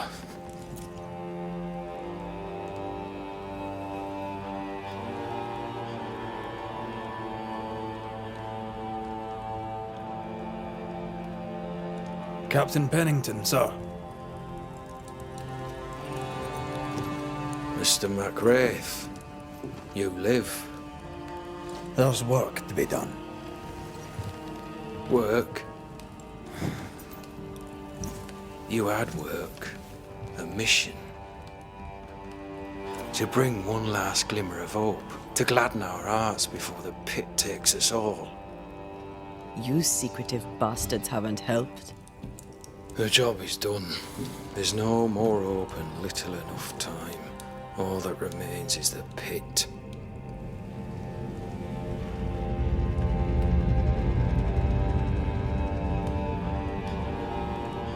Welcome to the last stand, MacRaith.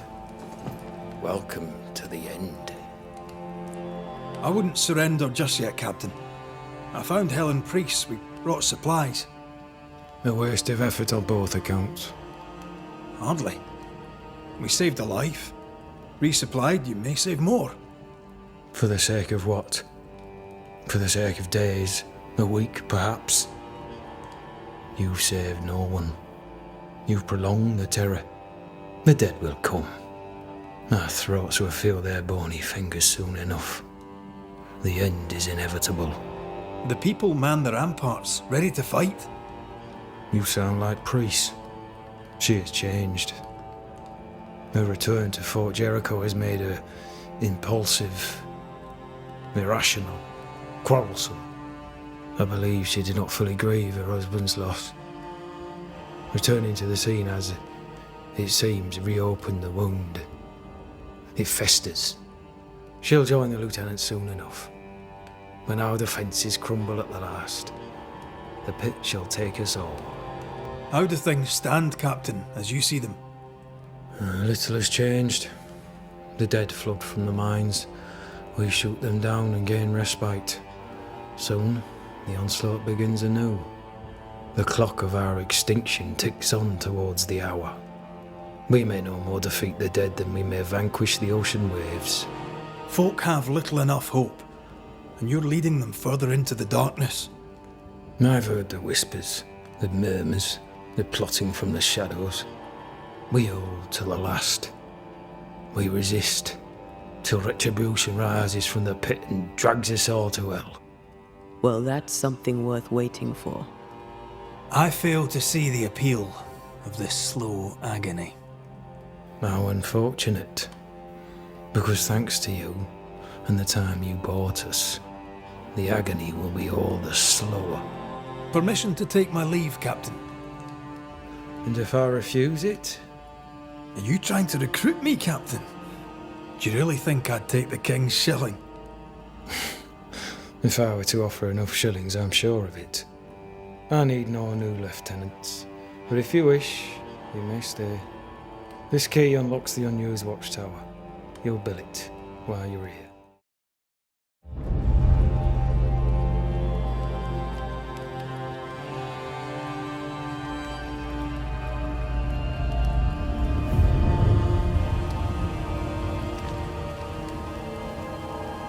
The new Smiths, Thickskin and Kate, have always been as fire and ice, but with Red and Antea gone, little remained to keep the sisters together.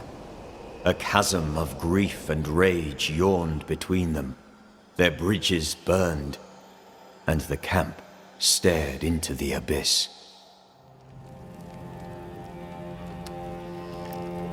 Banishers, may I have a word? Helen, something wrong? Apologies for disturbing your rest. I'm afraid it can't wait. What did you think of the captain? I saw an officer alone. A proud man turned to stone, perhaps by years of war. I saw a broken man. I did not see the tyrant you described. Inaction is tyranny. He will not act, but nobly get the hell out of the way. I do not disagree, but the captain needs help. I too was a soldier, broken and haunted. With Antea's help, I recovered. Pennington may need the same. Leave Pennington to me. The good folk of the fort need your help. You are Banishers. The dead, you'll have noticed, hammer at the gates. I would like you to go into the mines and find out what enrages them so.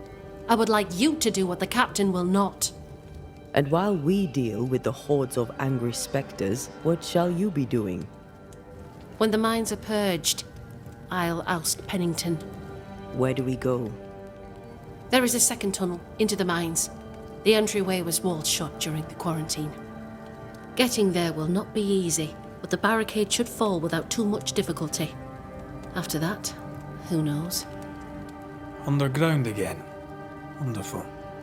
If it soothes you, I too am taking a significant risk. The captain has a penchant for locking people up and leaving them to rot. Some years ago in New Eden Town, the captain locked up an innocent woman. A fate I wish to avoid. We should go. Then it's agreed. When you're ready, you'll investigate the mines. Take the hoist to the waterfall, near the outpost you first found me. From there, it is not far to the tunnel. Keep your wits and all your luck about you. Difficult though it be to walk these dark tunnels, I'll guide you as best I can. Thank you. When you're searching for the source of the wrath of the hordes of the dead, it's nice to bring a friend. I fear their anger justified. This place knows much tragedy. What shall we find down there? The rage of the Forsaken. They trusted him. He betrayed them. He abandoned them. I doubt they can be placated. We must press on. Stay close. Sebastian Priest. In the mine you were to tend to the sick. Instead, you afflicted them. What? No. This is a heinous lie. I gave my life for them. You turned into a tyrant until revolt emerged among the exhausted survivors. They must have gone mad down in the dark.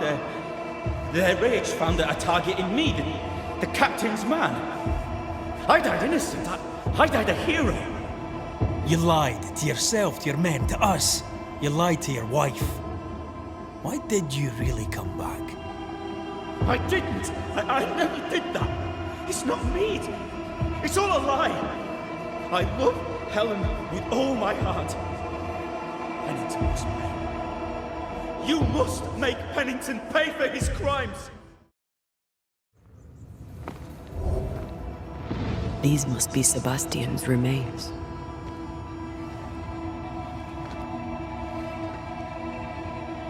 Curious. Priest said he was the last to die. Said he shot himself when hope ran out. That someone stove this fella's head in with a pike.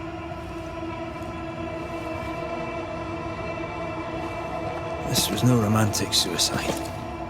This was bloody murder. Plus, there's no ghost tie. And look, the mark from before. No ghost tie. So why did he not pale and become a spectre like the rest?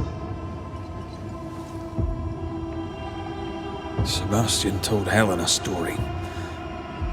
His prominent chest wound was part of it. But it's a fiction.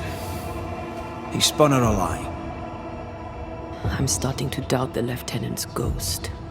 I think it's an effigy of Sebastian sent to get close to Helen.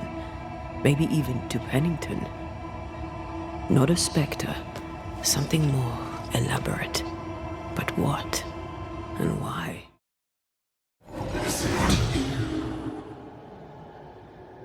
Will you finally speak to me? Please let me go, Captain. What? What are you? Unchain me, Pennington! You? No. No. You will return and unchain me! Pennington! I won't let you rest until you set me free!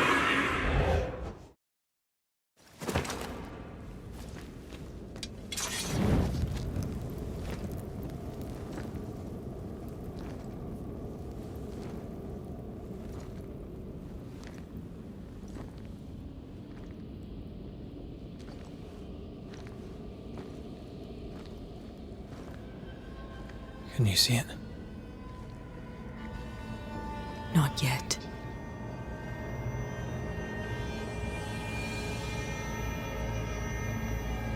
I hear you.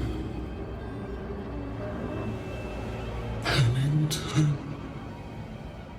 Have you returned, Captain? At long last, will you free me? What happens if we do?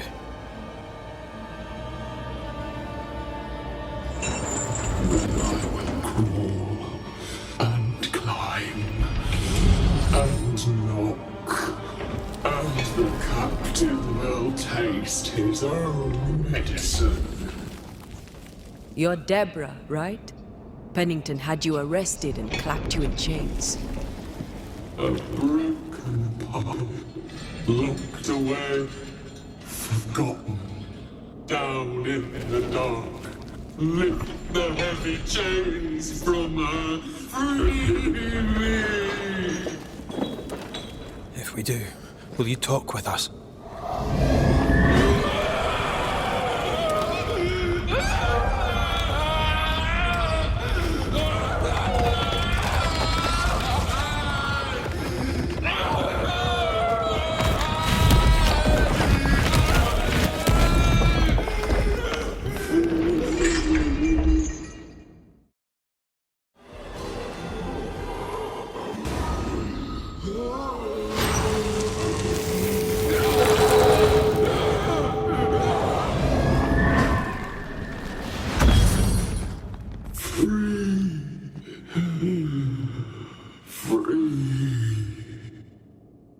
It's over. Go in peace. No peace, no pardon, naught but darkness and decay. No. All this must stop and you must stop it. Dark decay and the maddest words of the worst of men. Whose words? Pennington's?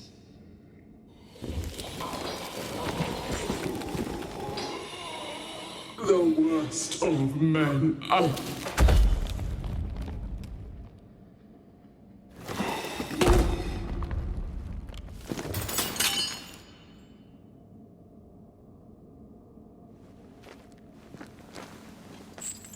When the maddening silence becomes the darkest night, the faintest voice is welcome as the dawn. Deborah.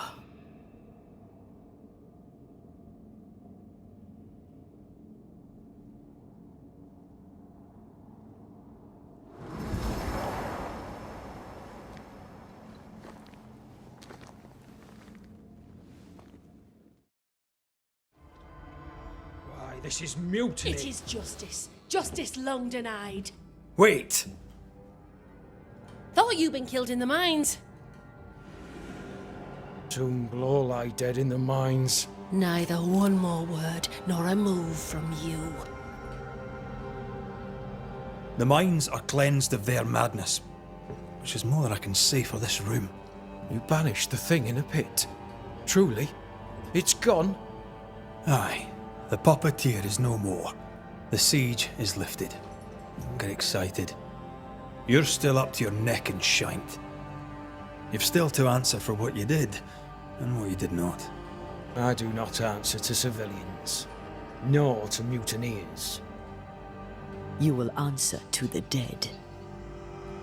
Once a woman in chains cried out and you did not listen. This is why you're cursed. Confess. Your future and the future of many depends on it. I'll confess there is no future. I'll confess I led us here to make our final stand. And we still stand. To that I'll confess, and claim the credit. We fall one by one. Then we weep, we rage, but we stay loyal and true. Even the widows must stay true. Guilt eats you from the inside. You knew you should have braved the mines.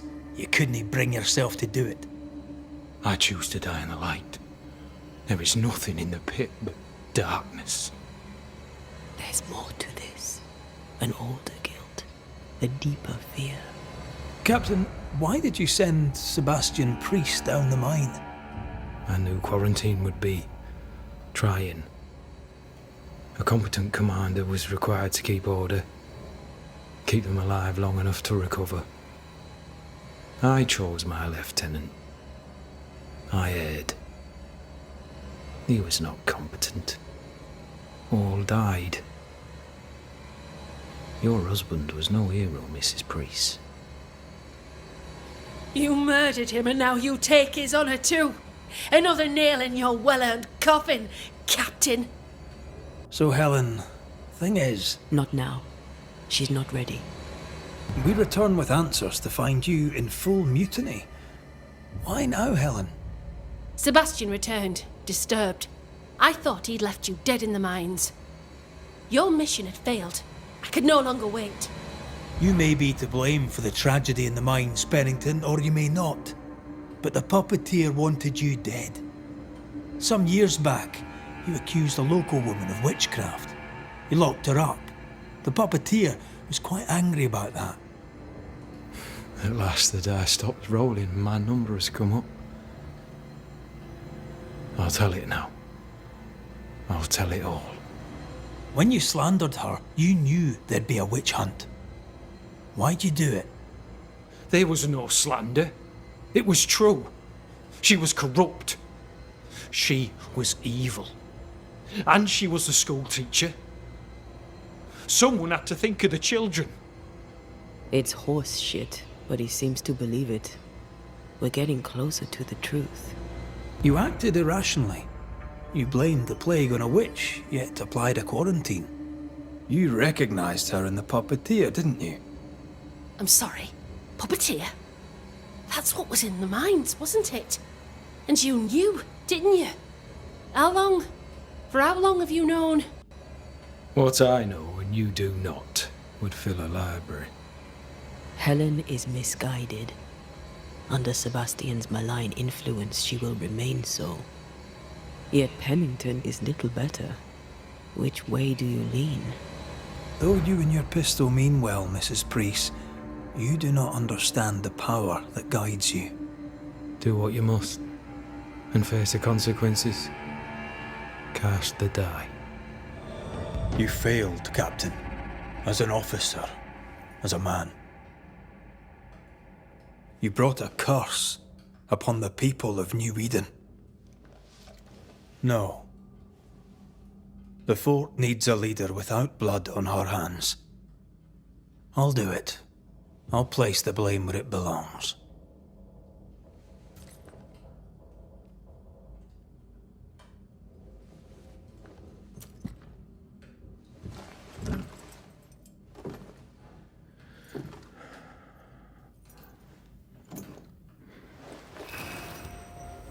How Marif, how Gunjo.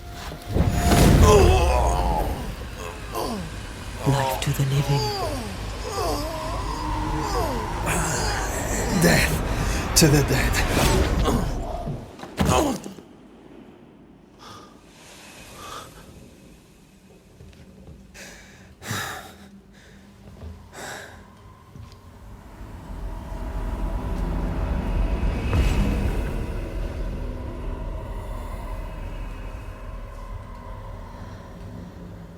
when has a man seen and done too much? As a soldier, a leader, a father. Down with tyranny. Justice prevails. If we are to survive, there is much to do, and survive we shall.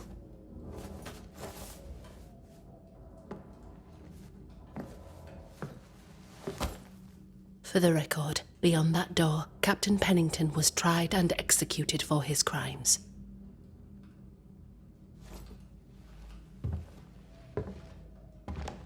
We did what was needed. The story you tell is up to you.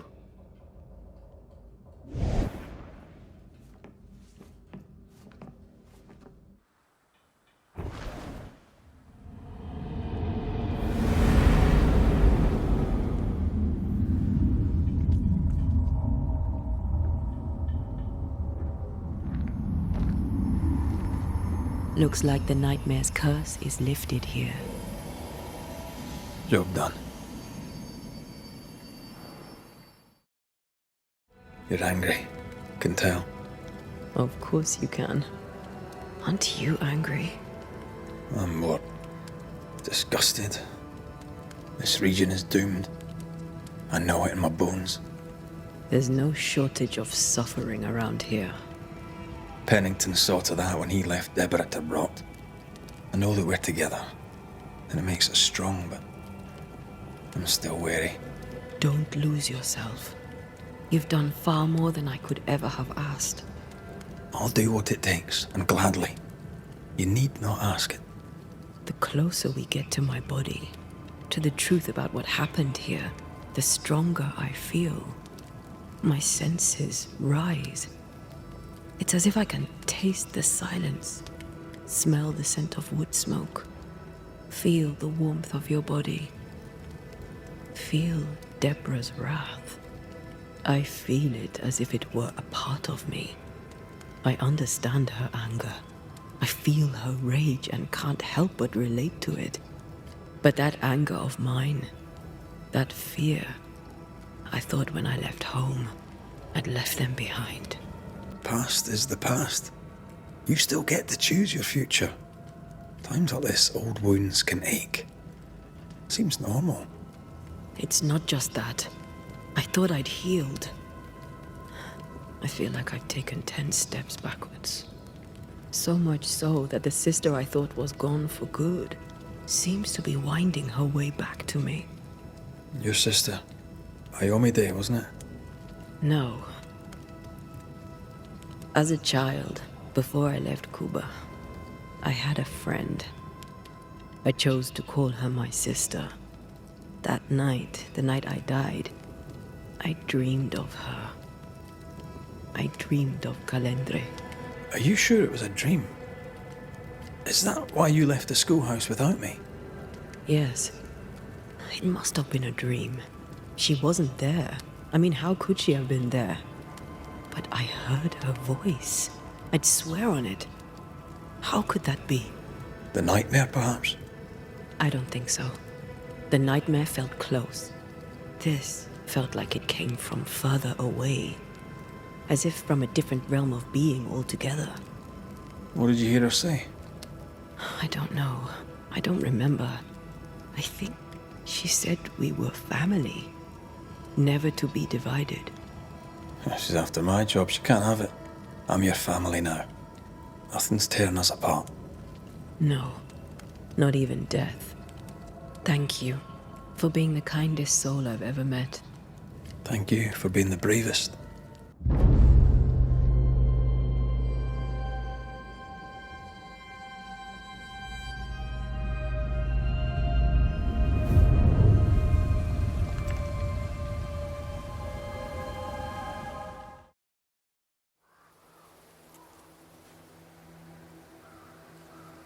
The Banishers are here. Already? How unfortunate. You called us. Did I? I thought I had more time. In the end, it runs out for all of us.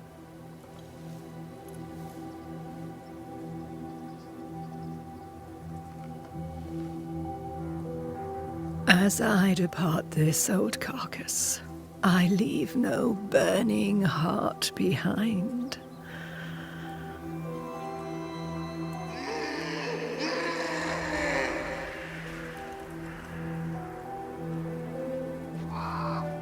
Go or stay. To prevail, you must first set your heart at peace. When at last you face the nightmare, you must both be clear on what you want. You must. What do you mean? It is not for me to give you answers, only to prepare you for what awaits. Then we can all go to sleep. Seeker doesn't hate you, Rory. She's just not used to being trusted. Protect her. For me.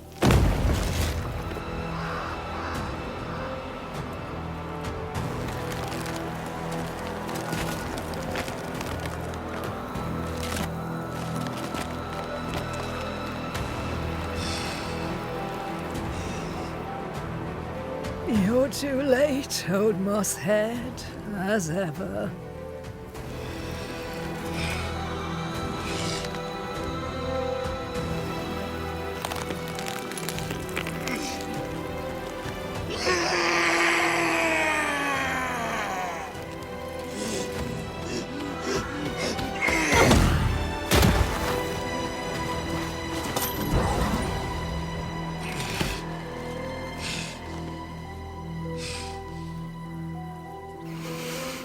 Time for peace. I forgive you, old man.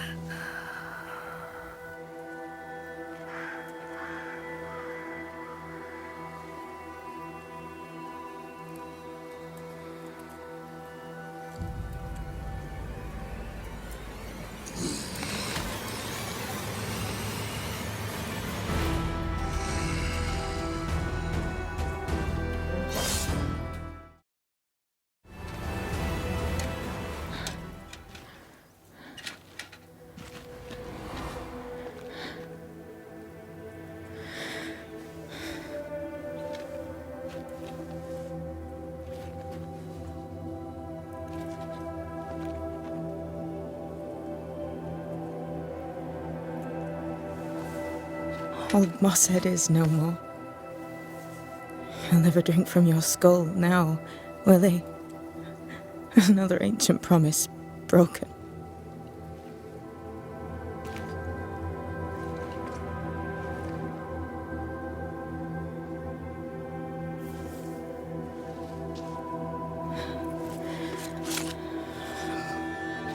But what about me? How do I live now?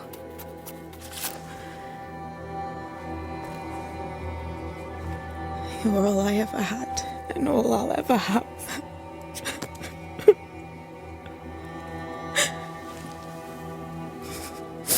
Can I set the world on fire now? I just want to see it burn. A pity. Farewell, then.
She took me in when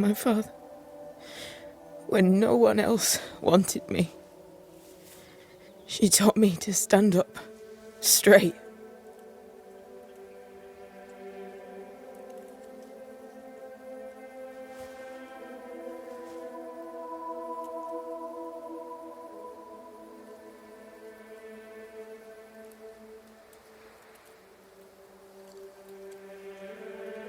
Leave her be. For now.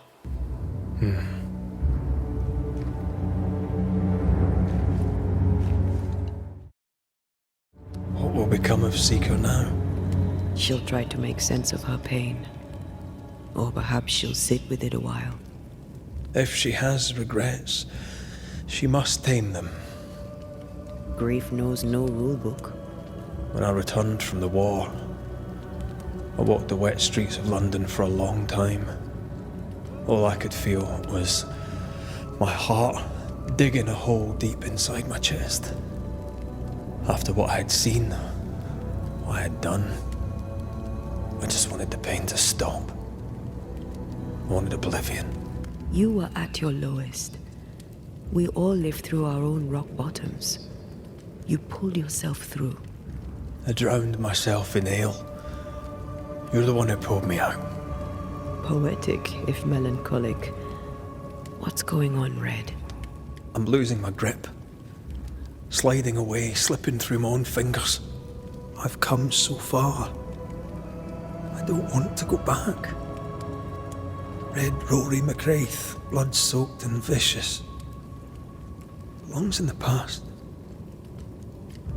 I fear his return. For you to live. I swore to reap the essence of the living. And if I succeed, I must live with my sins. If I fail, I must shoulder my guilt. And I don't know that I can carry the weight. Are we sure about what we're doing? Are you sure this is what you want?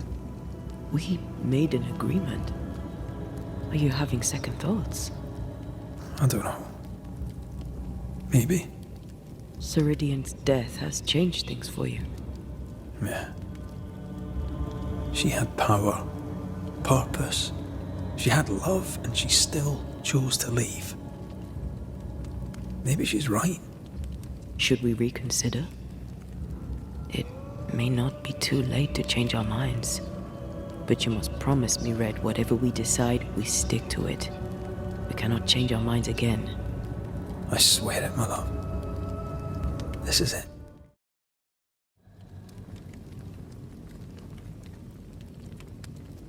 The thought that you could bring me back without losing yourself in the bringing was a charming fiction.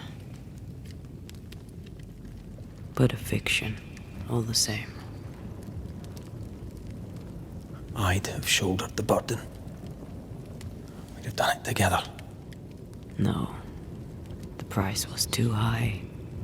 This is for the best. This is right.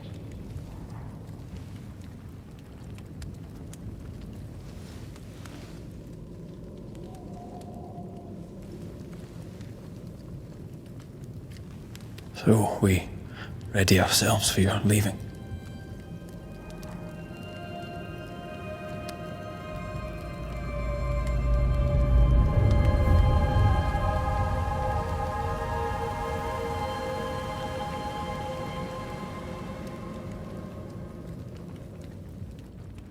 Backed by the Banishers, Helen Priest dethroned Captain Pennington.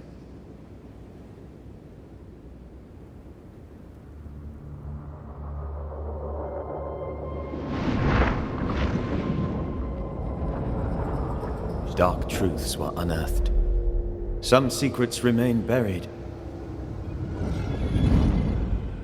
The survivors must now set aside old sins and build themselves lives worth living. But can Helen Priest lead them into the future, chained as she is to her past? Friends, find fortitude in our success. Exiled from our homes by the devil's machinations, we congregate before the Lord in this new meeting house. We gather we worship, we overcome. And we shall be well protected by the holy ward my son now makes under my instruction. For I have spent hours countless in your service, poring through books and papers, devouring the oeuvre of my peers, that our meeting house be safe. Fairfax Haskell, for whom the word pompous was invented. Half built? Yes. Open to the four winds? Yes. But already it is resplendent with our faith. A shining reminder of our renewed belief in better days. McCraith, Mr. McCraith. I thought you. What happy portent, what most excellent news. What blessings. I applaud your valorous deeds. O fate, I say, dead sir, I thought you dead. Maybe I am. Do not make light of such matters, my friend, for the devil's wrath is wide awake, and his claw scratches at our door, metaphorically speaking. I'm alive. I promise. My friends, I shall deliver this sermon another time. The battle with the Devil's legions is ongoing, and Mr. McCraith and I have much to discuss.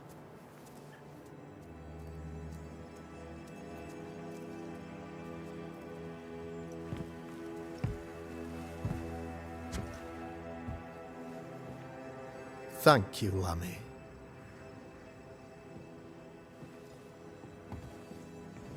Behold this miracle of ours, Mr. McCraith. Exiled we, yet in our darkest hour we find the moral vigor to build this humble monument to resilience. But you and I must speak of darker matters. For we, erudite men of higher learning, know that evil yet walks. There is much work to be done. Indeed there is. Yes, yes. Forgive the inelegance of my welcome. You are alone. Do I surmise that Miss Duarte is no more? I'd rather not talk about it. Blessed is the man in whose spirit there is no guile. When I kept silence, my bones waxed old through my roaring all the day long. I'm so sorry for your loss. Grief is a journey, long and painful, but you do not walk the road alone, I promise you. And there comes a time when you must let go and walk on alone. In time, God healed my wounds. May you too find peace. Now, I regret that even at this most burdensome time for you, I must move with haste to business and beg once more for your help. What's going on? It must be serious if you're asking for my help. Since your defeat at the meeting house, the devil, heartened and emboldened, goes from strength to strength. He insinuates himself among my people, reveling in the suffering of the disease he unleashes upon us. It pits one against the other. Suspicion tears this community apart once again. All this to weaken my people and lead them away from the light of God. In times of disease, you need doctors, and I'm no doctor. We'll not treat the symptoms, we'll tear out the root. An agent of the devil walks among us. A witch! You must find her, or him, as it may be.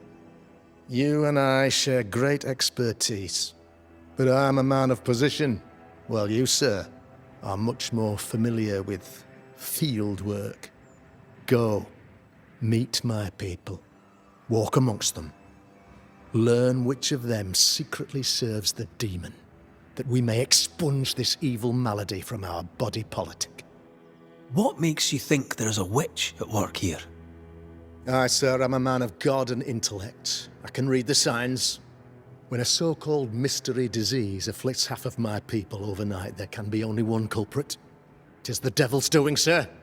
Probably through one of his servants.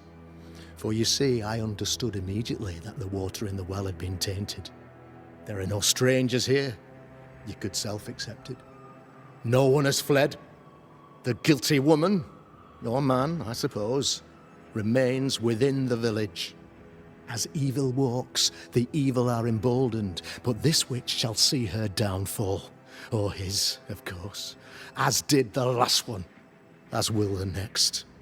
Some years ago, you may have heard tell of this. I made my name on the execution of a terrible witch. It pains me that I must do it once more. I am no witch hunter. My business is with the lingering dead. For a fee, yes, I know. But you can't deny evil practitioners exist.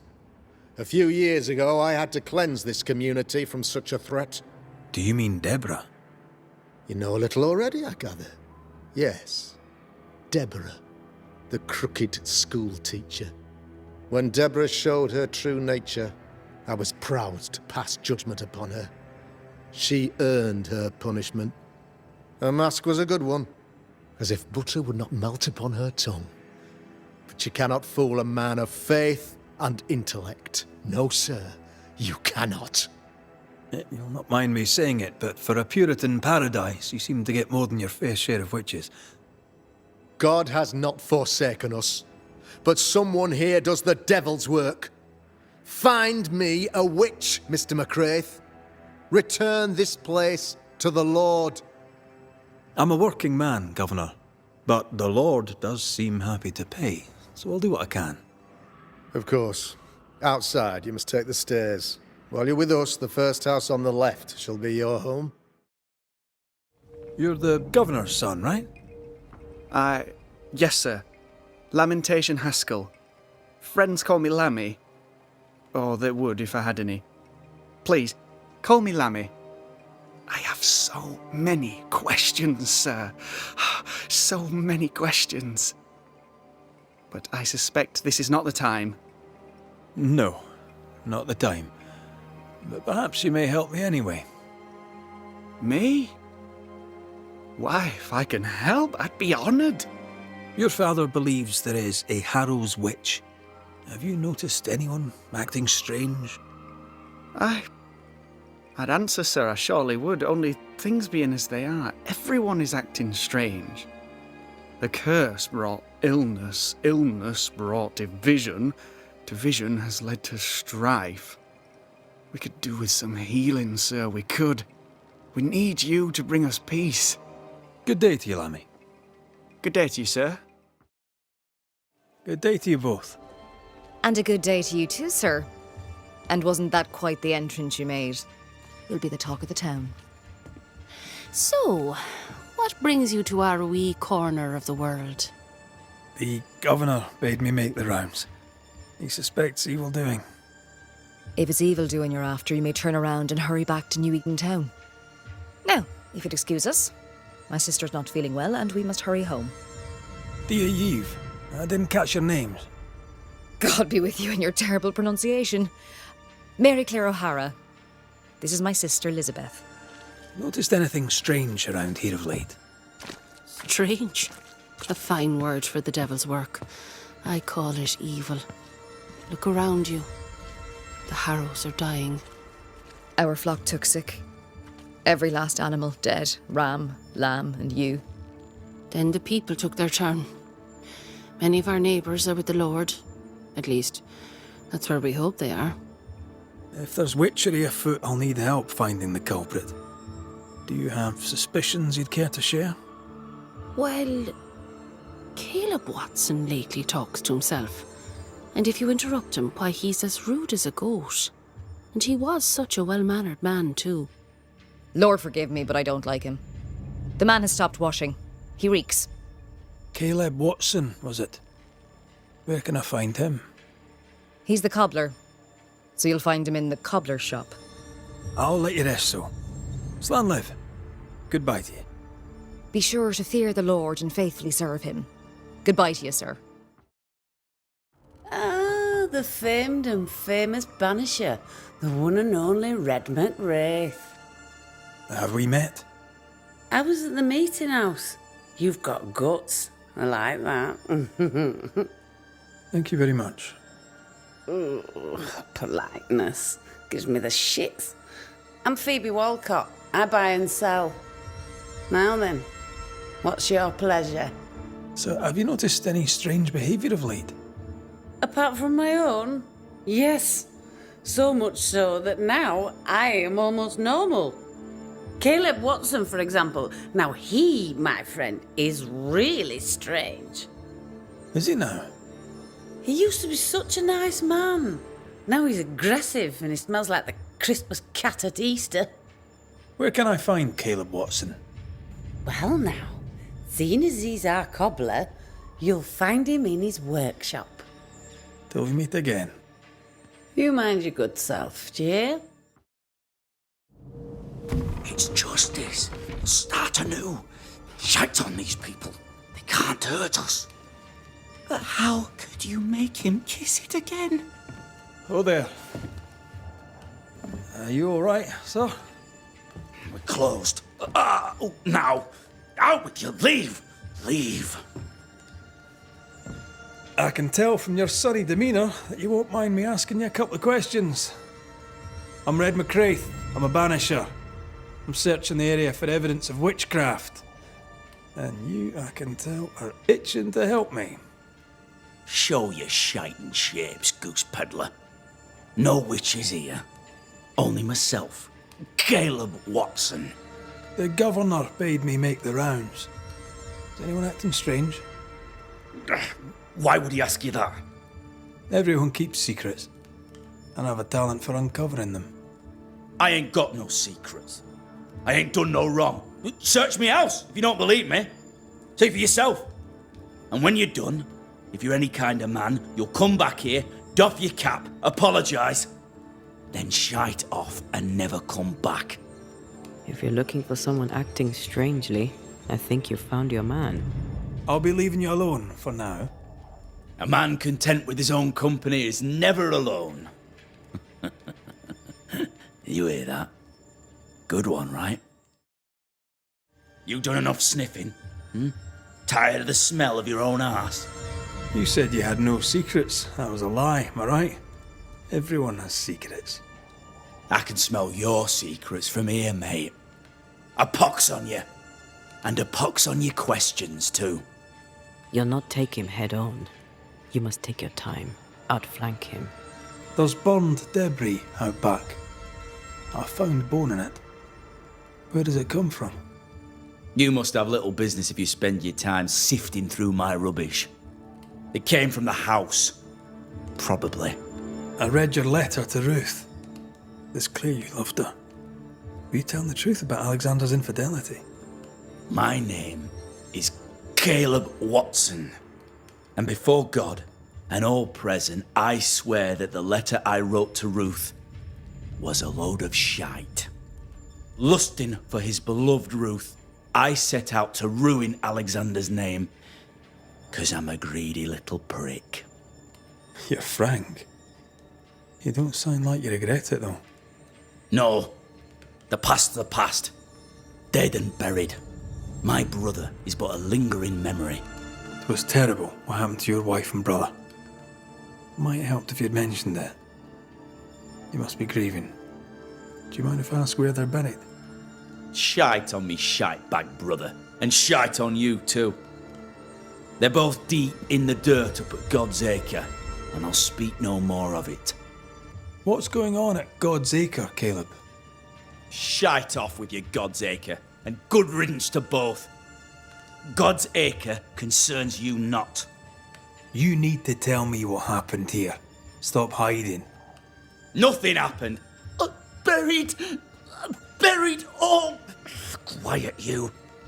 And you can shite off, taking your nothing happened with you. Shite off. We've been to God's Acre. Quite a tale it told us. You're not Caleb, are you? Or at least not entirely. Ah, can't fog you. Alexander Watson. Long tale short, Caleb tried to bring his dead wife back. And I live here now. So many questions. Where to even start? He was trying to bring his wife back. How did you end up in the mix? Caleb made a fine cobbler, a poor brother, a worse husband, and a truly terrible witch. The ritual went to shite, because... of course it did. Do both of you share Caleb's body? Share? No. This house of flesh is mine. But because I am a generous man, I allow my brother to live in the cellar. We were twins. I was the rotten half, they said. But who's the rotten half now? There's something else you should know. If you don't know it already. I'm not alone. I completed the ritual. My darling Ruth is in here too. You used the ritual to bring Ruth's spirit into Caleb's body. Why? Love moves a soul to strange endeavours. We deserve a better life. I set myself to claiming it. I understand your anger, more so your desire. But what of Ruth's? Did you consider what she wanted? Caleb stole a life from me, but he also stole Ruth's voice. She shrank beneath him. Of course she wanted a second chance at life. I'd like to hear this from Ruth. May I please speak with her? No! We've carved ourselves out a little happiness at last. I'll not have you break it. Please, leave us alone. Give us this. We need to speak to her, one way or another. If he won't tell us anything, perhaps the house Ruth died in will. I'll be leaving you alone for now. Alone? Not really. Stop right there, you rank ramp. Whatever you found, it ain't yours. You buried Ruth's heart in the ashes of the house that killed her. I find that odd. You, a ghost, went digging in the ashes of a dead woman's house. You're ill-positioned to call me odd. Don't think I haven't felt your presence before. Stow your tongue while I speak with Ruth. Ruth, can you hear me? Can you speak? Puck off and die. I'm in charge here. No. Hush ye, Alexander. I'll speak. I'm Ruth. I hear you. I'm Antea Duarte. We're here to help. I'm glad. Please, end this nightmare. Help me. Go to hell in a bag of shite. We're fine, and you have not the right, you hear? You've not the right.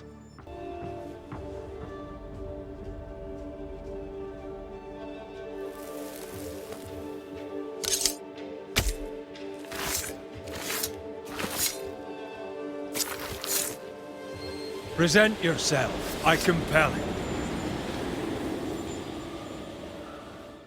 Help me, please. Who taught Caleb the resurrection ritual? To say it was taught would mean he'd learned it. He read it off a page. As a sorcerer, Caleb makes a fine cobbler. Thing about Caleb, he was a good listener. As he worked, clients would bend his ear. The Haskell boy, for one. As Caleb pinned the governor's shoes, young Lammy would talk magic. Nonsense, really.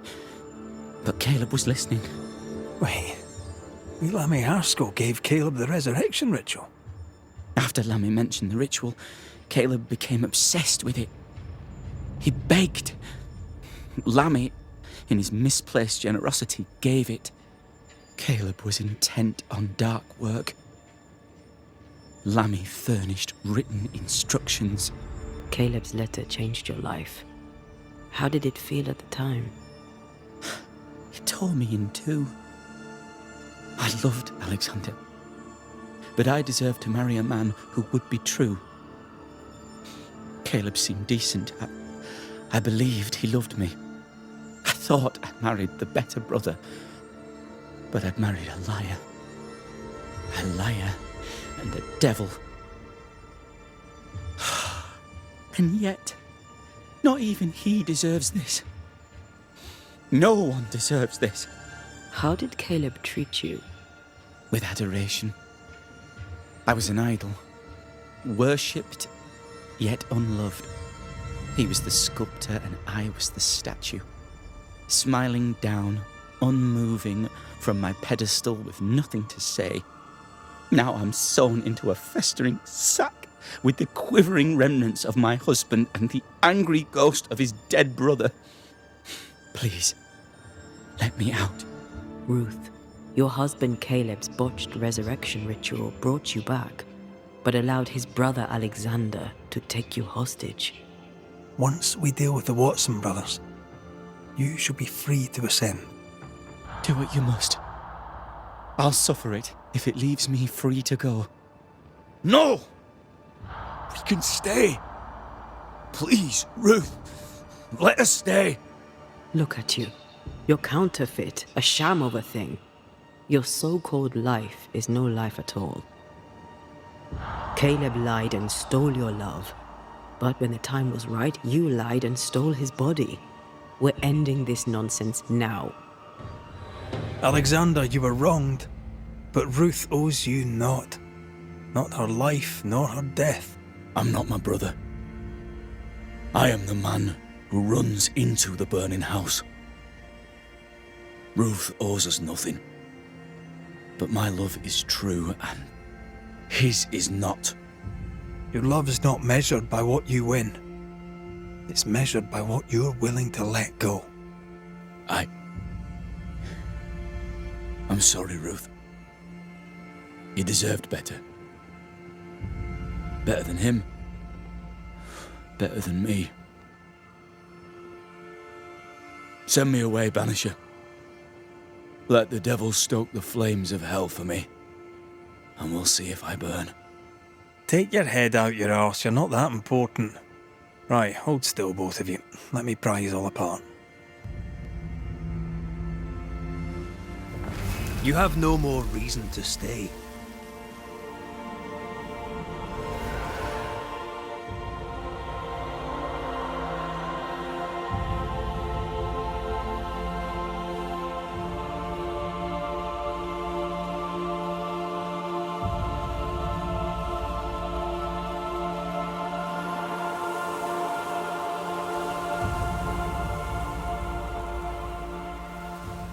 Are they gone? Am I speaking with the cobbler, Caleb Watson? That you, Caleb? I think... yes, that's me. Or it was me, once. For my bastard brother was my hollow keeper. You're not entirely innocent, though. If you'll permit the unfortunate expression, there was more than one of you in it. Aye. You were in it too. He ruined my name, ruined my flesh, ruined my wife. You gave him a pat on the cheek of his arse and sent him on his way. I am an imperfect man. My brother was a bastard and sly, and he tricked you onto his side. What does that make you? I too am an imperfect man. I have mercy and patience in limited supply. Let's not test those limits further, eh? Governor. May I help you, Mr. McCraith? I have to admit, this is an unusual case. Yes, but have you solved it? I believe so. But the culprit was not responsible for the plague. At least not directly. Have you found the witch or have you not? Someone here has been dabbling in some dark magic. I have the name. So? What are you waiting for? Don't you want to hear the name? I do not need to. The principle is what matters. Not exactly. The name is Lamentation Haskell. No, it can't be. My son is studious. Curious, too curious at times perhaps, but he does not have a bad bone in his heart. He showed Caleb Watson a ritual. The cobbler used it and became possessed. Even if true, it would only mean my son was exposed to corruption. It happened before. Bring me proof, Banisher. Find the real source of evil. Since when has the governor required proof? I must find your son, Governor. Sooner rather than later. His interests take him hither and thither. If he isn't here, he must be working on the outskirts. He's been sprucing up one of the abandoned houses there. I ordered them emptied when the sickness hit. Here, take the gate key. Go there. See for yourself. You're wrong about him. You're wrong about my son. Needless to say that I count, of course, on your discretion.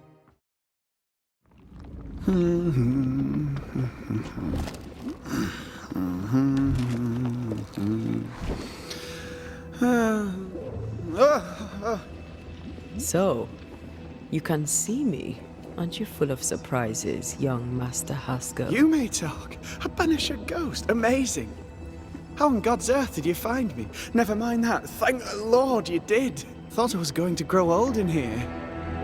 As hiding places go, the Void is quite the choice.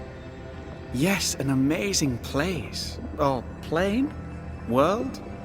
The Araloo is not easily described, but it makes a fascinating study. Tell me, how did you get past the Guardian beneath the mill? Did you use a decoy? We fought it. Don't change the subject. You fought it? Of course you did. A good thing too. I was starting to think it was wise to me tricks. Oh, but I have so many questions. This isn't a social call, kid. And we're the ones with the questions. Oh. Of course. From the looks of this place, you're knee-deep in research. What are you doing here exactly? Searching for the origin of the Harrow's plague, of course. And I have a theory on the subject. Of course you do. Go on then. Now, at first, I believed the water poisoned, but my father sealed the well, and yet folk remained sick. They looked for witchcraft, a foolish, uneducated suspicion, yes, but with some truth concealed behind it. You see, the Araloo taints New Eden. Its influence leaches into the Harrows. The evidence is everywhere. Can you prove that? Where's your evidence? In New Eden, the threshold between our plane and this is thin. Even I, a novice, may reach the frontier and then go beyond. I also believe it happened before. Some years ago, New Eden was hit by another epidemic. Yes, we learned of it in Fort Jericho. I believe that first epidemic was caused by the porosity of the frontier between New Eden and the Araloo. Although, where theirs was an affliction of burning flesh, ours is a corruption of mind and spirit. And I believe I have found its source. There is a substance, a strange ooze. You may have noticed it. This, I believe, is the true source of the Harrow's poison. It carries a particular stink, on the scent of which I experience first confusion, then a loss of control over my limbs. What do you expect to find at the source of the ooze? To find a cure. The ooze seeps into our world, sickening us. I may be able to stop it. Unfortunately, I cannot reach the source. The Araloo is a formidable place. Tricky. A maze constantly evolving, changing, reshaping itself. The isthmus, for example. I found an oozing crack in the ground. The terrain then remade itself, and I can get to it no longer. Perhaps we might be able to find a way through and take a look at that source. Would you? That would be splendid. Would you mind taking notes? You see ghosts. You stroll the void as if it were your garden. You possess and share forbidden rituals. Who are you really? I'm Lammy Haskell, and I am a man of many sciences. I am in fact a true pursuer. That raises more questions than it answers. What are the pillars of the universe? Which principles underpin existence? As occultists, do we change the world or scratch upon its surface? Each discipline I embrace peels back a new layer of reality. I'm yet at the beginning and see where I already stand. Amazing, no? Are you a demonologist like your father? More or less. Less, more so. My father sees occultism through the eyeglass of his faith, but I know better. So, more so? If you don't share your father's faith, what do you believe? I believe in the afterlife. The proof is about us. And if the void embodies eternal despair, there must too be a place of hope. But where? I ask myself, where? Your father is convinced a witch poisoned his well. Caleb Watson was cursed by a ritual you gave him. I'd focus if I were you. We must counter the devil with knowledge of his tricks.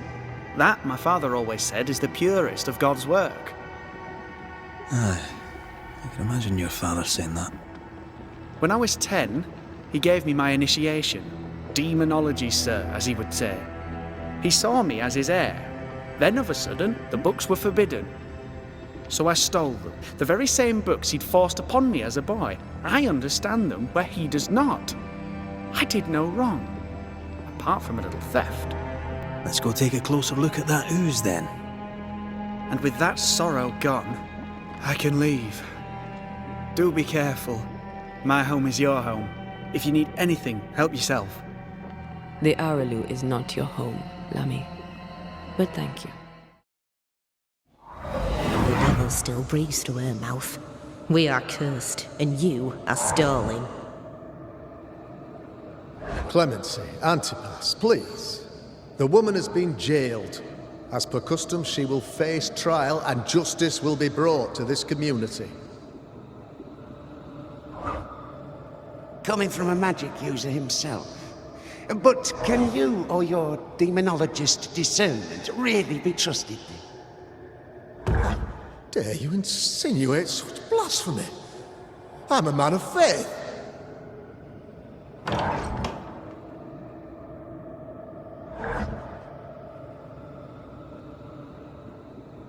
Do what God commands of you. Governor, we ask for safety. If we do not get it, there will be consequences.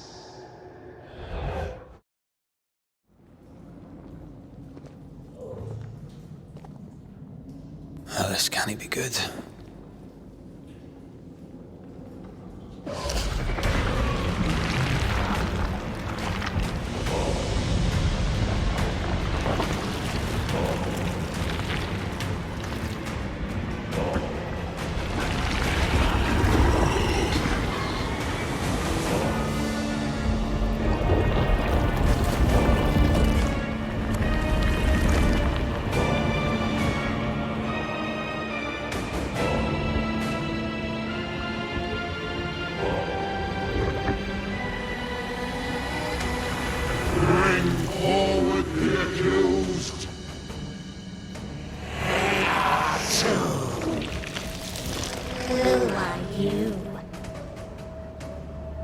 Who are you? Confess! Let them speak! If we speak, so you listen? Impudence! Provocation! Read the charges! Let rule in the grave. You have blood on your hands and weakness in your heart. Guilty! Sworn to vanquish evil. You conspired with witches. Sworn to banish all ghosts. Instead, you embrace one. The charges? Cowardice, oath-breaking, deception. The verdict? Guilty. The sentence? Pain hereafter.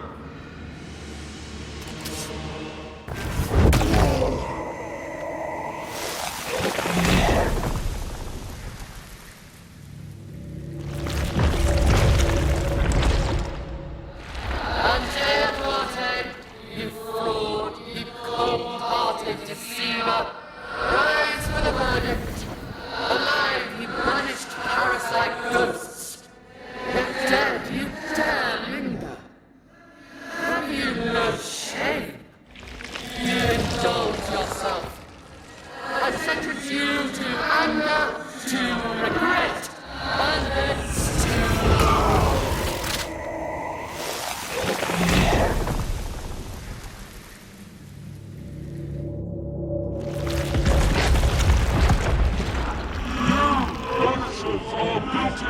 poisoning the body politic. You portray yourselves as saviors sent to deliver us. But with your dark arts, the evil only worsens. Your witches and witches must go.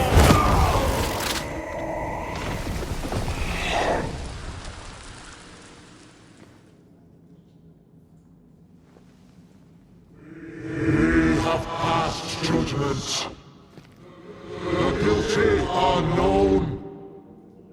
Now justice is ours.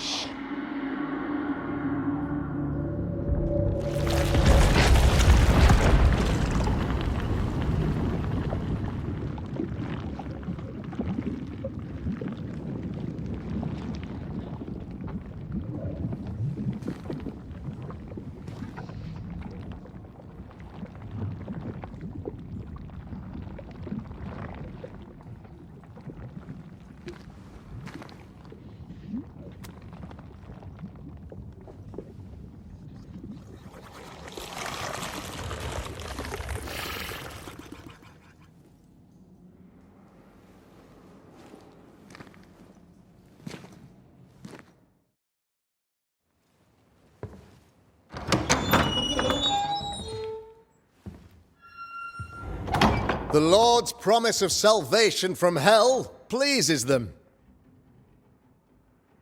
The Lord's salvation from misery and sin here on earth does not. This doesn't look like salvation from misery and sin.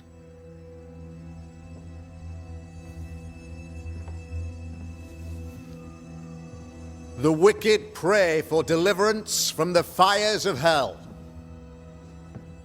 while piling the kindling high. They proclaim their love for their Lord, yet in his name they serve themselves. Their self-regard crumbles in the light of their hateful iniquities.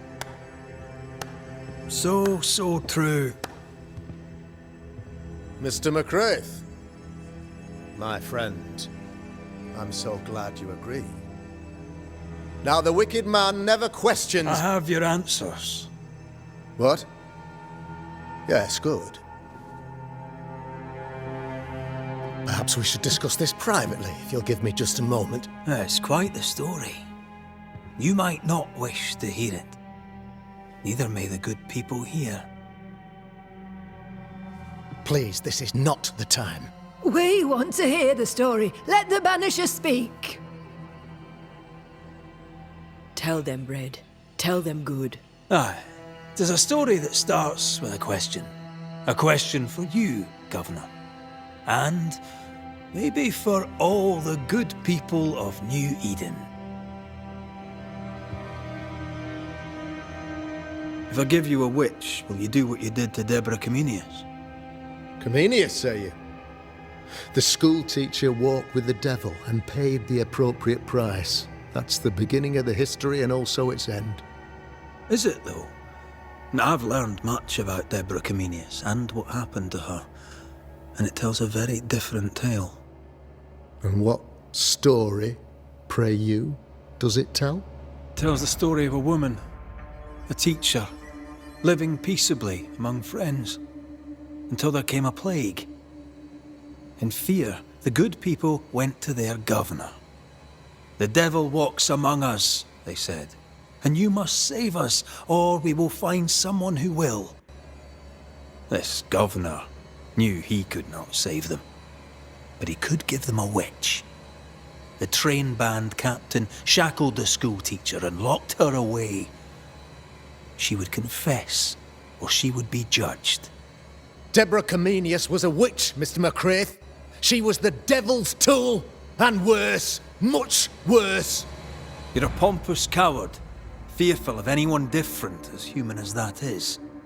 There must be a man to judge, or there is no order.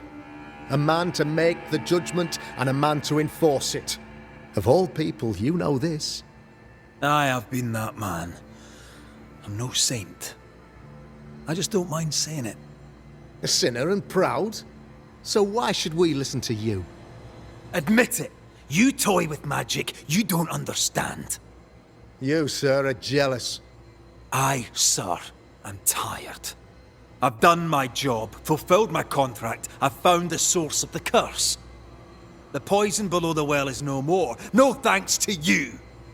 Aha! Poison it was then. The weapon of the wicked, to weaken the people's will. What was it, belladonna, hemlock, foxglove? Betrayal.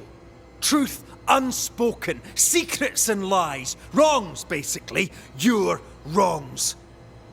The wrongs you visited upon Deborah Comenius. The wrongs that led to her death.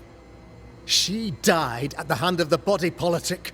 She died at all our hands. Most of all, she died at her own. She died because she would not submit. 'Twas not my plan to kill her, stupid, stubborn woman. Why did she not confess? I would have granted clemency. I would have shown her mercy. You had the power to stop the madness, but instead you chose to let it run all the way to its barbaric conclusion. You brought the curse down on New Eden. Then you called we Banishers in to fix your mistake. You boast of your knowledge of demons and spirits, but in truth, you master nothing. You're a peacock. All show and no meat.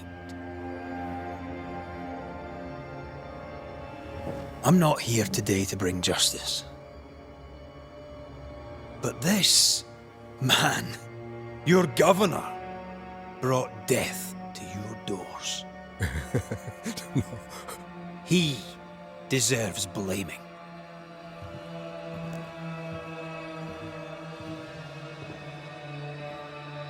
And shame on me if I don't do it. Hell's bells! No! Friends, have I ever not served the interests of our community? Have I not protected you? Have I not loved you?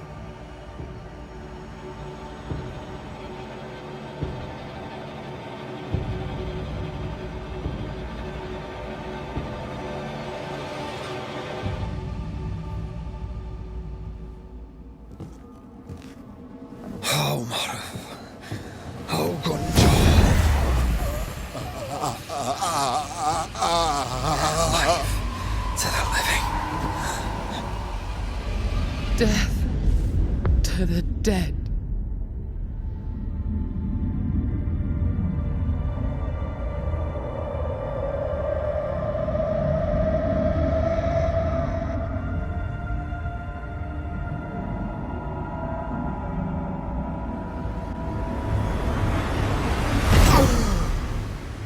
This is unfair.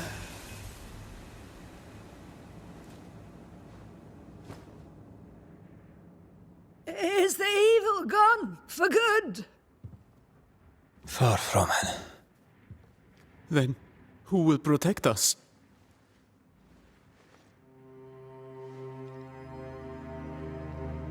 I will. While Mr. McCraith fights the curse of New Eden, I will protect the people of the Harrows. Or at least, I'll try. Now let's all return to our homes and pray for forgiveness and the strength to bear the consequences of our actions.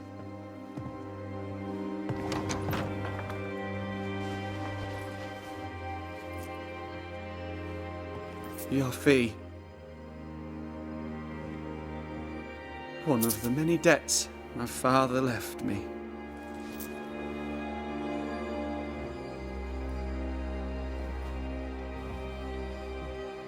You'd best put your own debts first, young Master Haskell.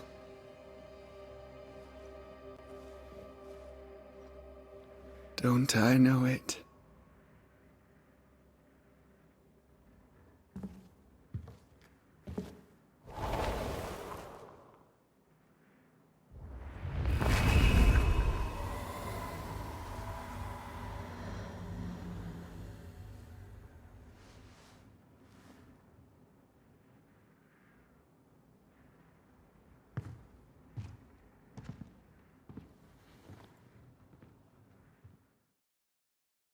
So, what now? What did Ceridian say when we first met her? Once we'd weakened the nightmare's influence, we could use the void to enter its lair. Deborah's grip on the settlers has diminished. We'll return to Ceridian's island. From there, the void breach will take us back to New Eden Town. Just like that, eh? Well, yes, just like that. Something bothering you. But aren't we rushing things a little? We've lost too much time already. We have a nightmare to confront, remember? Sometimes I hate the world. Another free woman, bright, sensitive, kind, murdered by a craven rabble too weak to face its own mediocrity. Cowards hiding behind fake virtue. And for what? They won't even say her name. Why? Why her? You said it yourself. Deborah was a victim of their fear. That's not enough. Her murder was another throw of a dice. Why is it always us who have to pay with our lives? Aye. You did. And I regret my failure to my dying day and after it too. I was not speaking of our situation.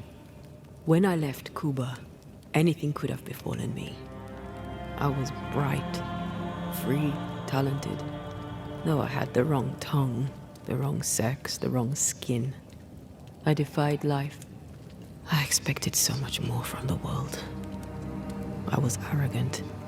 Arrogant to believe I needed no one.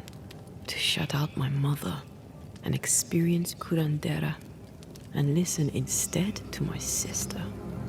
Your childhood friend. What happened? I had little and wanted more. A dangerous thing when you have our type of talent.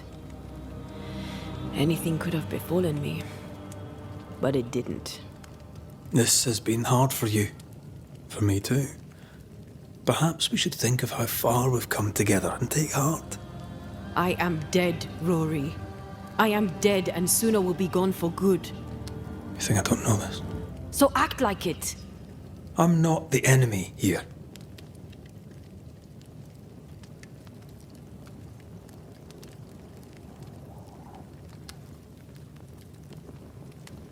Look, all this, it's a lot to endure. We're both exhausted. I know I am. I cannot tire. I know. I know how hard it's been for you. You have no idea. None at all. I'll do my best to understand, if you'll let me. We should have faith. Look at us. We'll get to where we're going. Shut up, Red. Shut up. This isn't about what we have conquered or what we have achieved or how far we have journeyed. Look at us. Look at me. I loathe what I've become. Can't you see that? I was trying to help.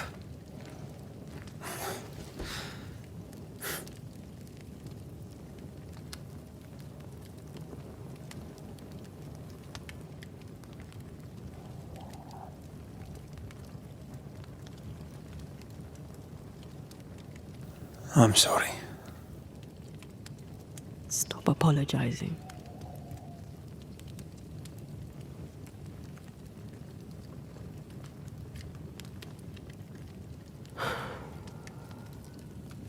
Good night.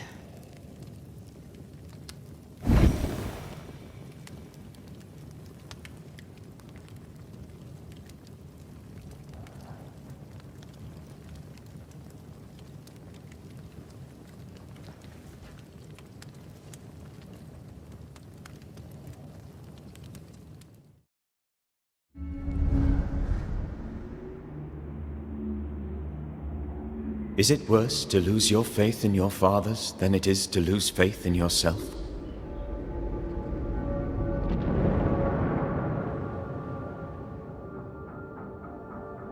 Those in the Harrows who lived would be wise to look inwards, to reflect, and then to pay penance. But none carry a greater burden than young Lamentation Haskell. How will he guide the faltering faithful when he has so little faith in himself? I don't believe it. You're back. Why? Good day to you too, Thickskin. How do things stand since last I saw you?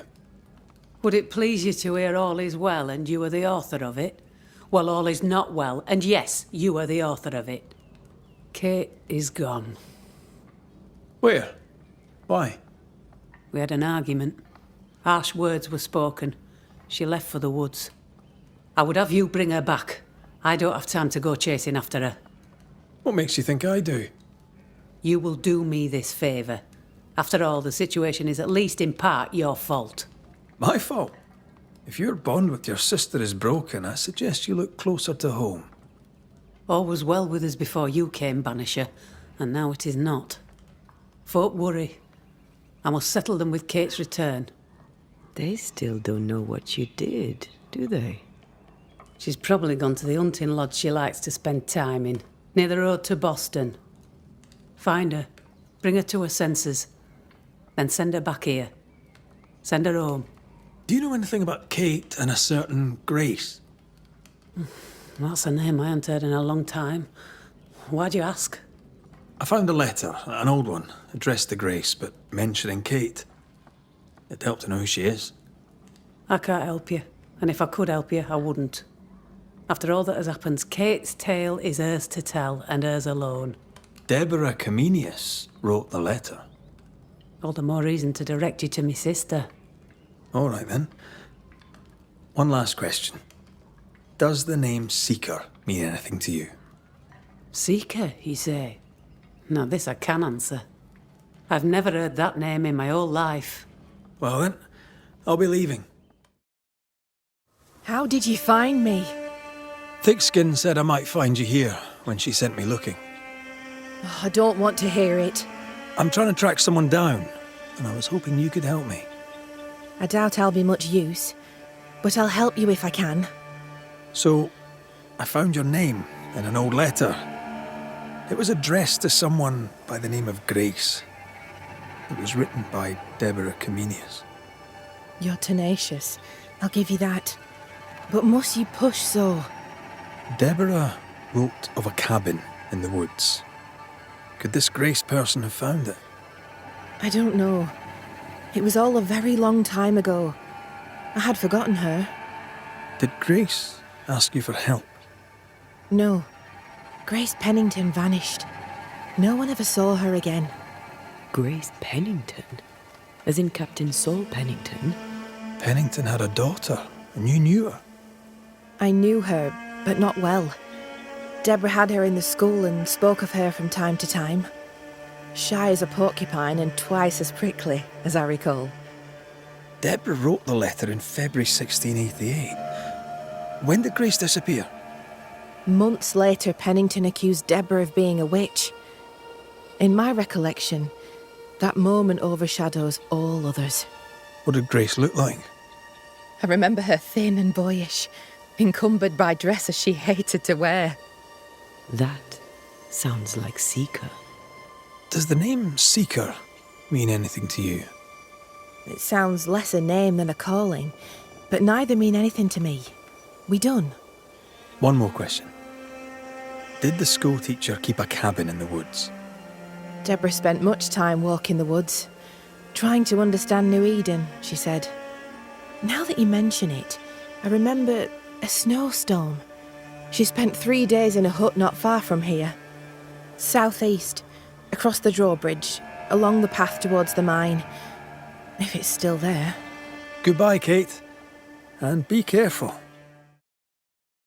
Well, ho there. What a pleasant surprise. I was fair and sure that I'd never see you again. Where are you off to? Far away, God willing. Build bridges, say the wise, that people may better understand each other. Build a jetty, say I, so that a ship may come and we can leave. New Eden is a fascinating study for you and I. But for ordinary folk, it is, as I've heard it put, a shithole. Leaving changes nothing. You just end up making the same mistake somewhere else. We must always be open to the possibility that people may learn from their mistakes. Is that not right, Mr. McCraith? Spoken like a leader. I fear, however, that not everyone shall listen. I fear what shall befall them if they stay behind. We found a page ripped from a book. Here, do you recognise it? Let me see. Is this from the Trismegistus riddles? Yes, it seems to be. Why would you bring me one mildewed page from an amusing but harmless little book? Why would you fail to disclose that you'd given another ritual to another friend? It was a long time ago. I said after Caleb I'd distribute no more rituals, and that's what I've done. Not done. We know. But we're looking for Grace Pennington now, and we were hoping you'd help us find her. Who? Really, boy? Oh, I'm sorry, Mistress Antea. You said Grace's name, and it is my reflex to protect her. Ever heard of someone named Seeker? Seeker? No. Sounds like a title, like my true pursuer. This Seeker... Is she Grace? Is she alive? Do you know where she is? We think she's Grace. We hope she's still alive. We're trying to find her.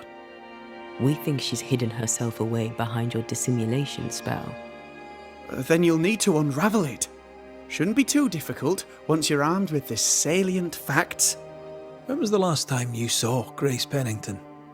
It had to be a few days after I brought her the cloaking ritual. When I returned to visit, the hut had disappeared. Which makes sense now that I think of it. That's it? You never again tried to find your best friend, your only friend. Well, you see, some weeks later the first whispers of witchcraft started to fly about town. I kept my head down and Grace was better off out of it. I was right. And I'm glad she escaped. Strange to think of her again after so long. How does the ritual work? It creates illusions so effective that they deceive even the keenest eye. There are more effective cloaking spells, but the Trismegistus riddles do have a simple elegance. The short version, please, ending with how we break it. Yes, of course. To achieve that, all you need is the caster's full name and the symbol used to make fast the illusion. Grace Pennington and a triangle pointing downwards. Well then, now all you need is a simple counterspell from the same book and... Oh my. What now? I'm afraid I left my copy in the Araloo. In the void. That's just great. Just great. Yes, but in my defence, once you've retrieved the book, dispelling Grace's illusion will be like a walk in the park. Comparatively speaking. Thank you for your help. Could you tell Grace that I'm still her friend? I'd be glad to see her again. Once we found her, we'll be glad to tell her.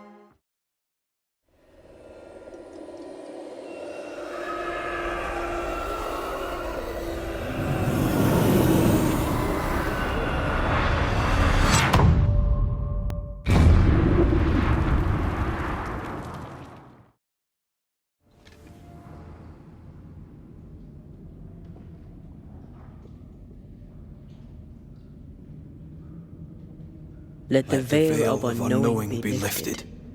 Let us see through the eyes of Grace Pennington.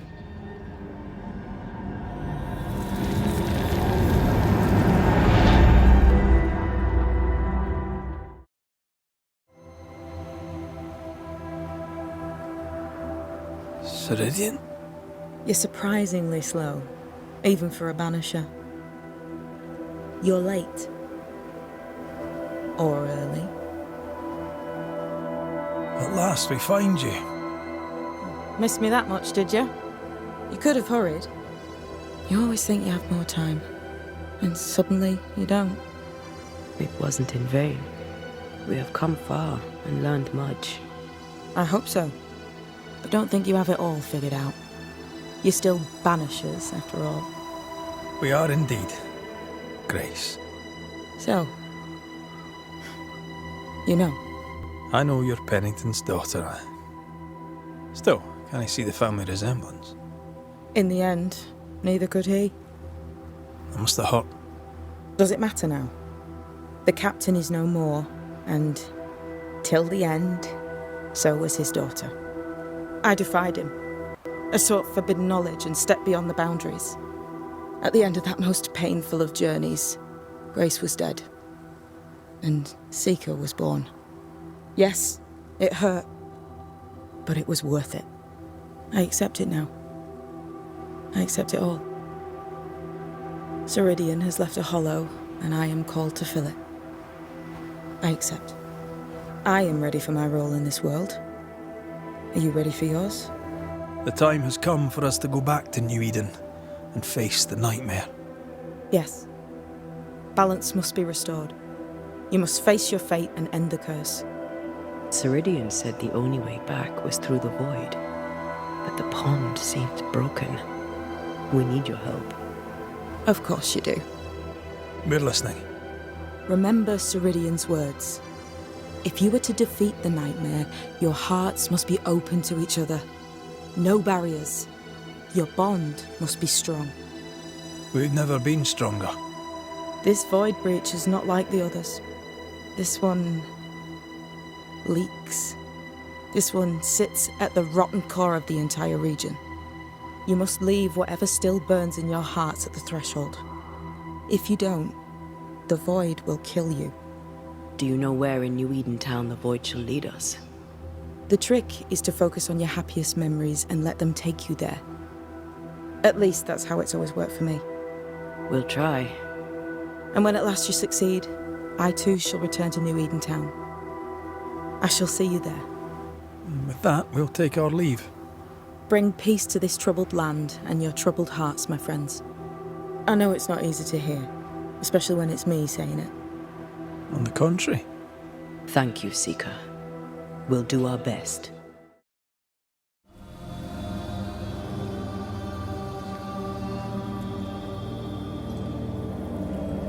Wait.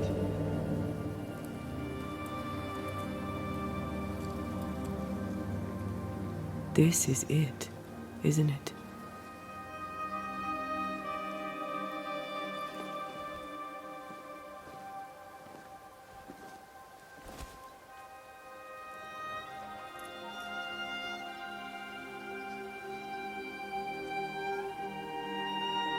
This is it. You always think you have more time, and suddenly you don't. Do you have regrets? If there's one thing I've learned while working as a Banisher, and working with you, it's that people look through the world through whatever lens they believe is the right one. And that leaves no room for regrets. We all make mistakes. We all work with what we have. So no regrets. My lens today is not the same as my lens back then. I've made peace with my own life. Are you saying people can change? Don't get ahead of yourself. I had a good life. We had a good life. I'm gonna miss you so very much. There's much to do between here and goodbye. Let's go do it. Thank you for standing by my side through it all, for everything. Into the fray, then. Always.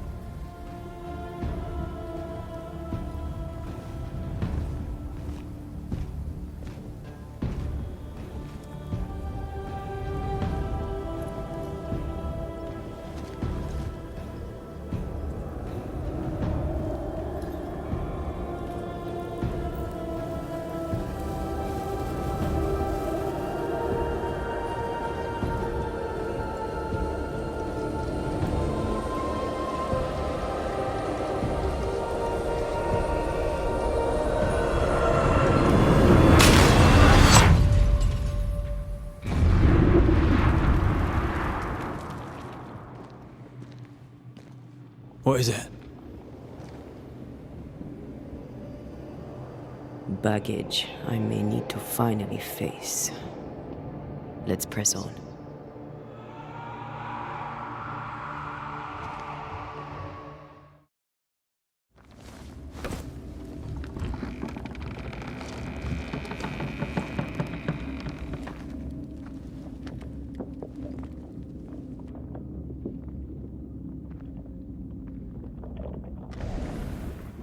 At last you visit Calendre, your bestest friend. We are not friends, and your name is not Calendre. Perhaps I should name myself by what called me to you. Your weariness? Your solitude? Your arrogance? What are you, exactly? What are you doing here in the void? Ask her. Ask Antea. The only one who ever cared for you, or ever will. Because she sent me here. Because she banished me. Tell me, Rory of the clan Raith, when you realize you hardly know the woman you love, how does it feel to learn, after all these years together, these things she never deigned to tell you? These things that sit brooding at the very center of her soul. My love for her is unconditional. But is hers? Why'd you lead us here? What do you want from us? Don't humor it, Rory. Careful now. The idea of tearing your precious little pet into pieces just became much more appealing. I'd hate for you to get hurt so fast while you try to save him. But... oh wait. You already did that, didn't you? That's enough from both of you. For years, I would not shoulder the weight of what I did. I would not face my regrets. I would not wear my guilt. My home burned to the ground. My face was marked forever. When I look in the mirror, I think of you. I fled the family I'd nearly killed. I buried my true feelings in hate for you. No more. I loved you once. You were my sister. You were my soul.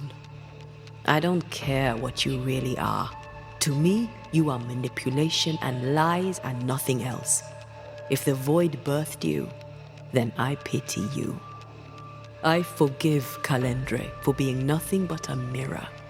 And I forgive myself for not knowing better. And you? Rory McGrath?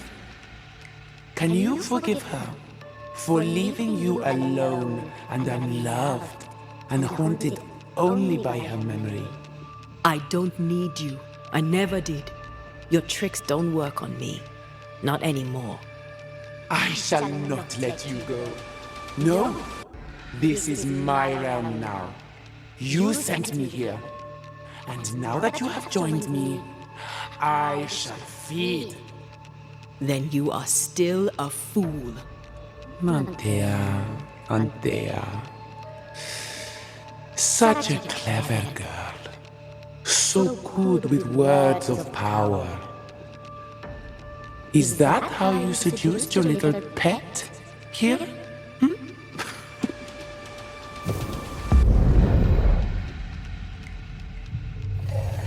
My name is Nasuku, and I am the relentless servant of the Queen of Kerr. The hell? Come, stay a while, stay forever. 'Tis strange to be back. It's strange to sleep near the place where you died. Still, rest you should. You'll need it. I don't know that I can. Come on. Spit it out. Why did you come back? Ghosts linger for a reason. What was yours? I do not know. Come on. Really? All right. If you say so. I told you to be careful. That night in this room, I told you to be careful. I worried you'd act rashly and told you not to. You got up and walked straight into her trap. I thought you'd gone to the meeting house without me. I died to save you. You stay out of anger. Yes, I stayed because I was angry. Angry with you. I think I've known that for a while now. The anger lingers. Part of me resents you yet. For my pain and my fear. For my suffering. For my dying. I resent you. Antea, I am truly sorry. I know you are. You've done your best to put things right. But I did die. And in a few short hours, you will have to let me go.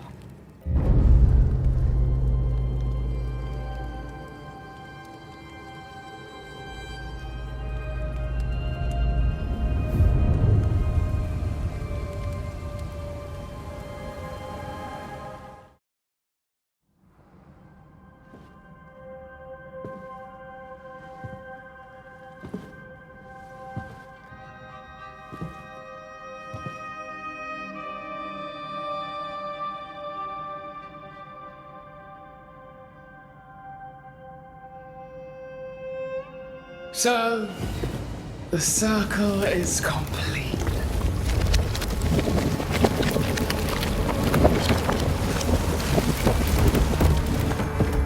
Do you return to the beginning?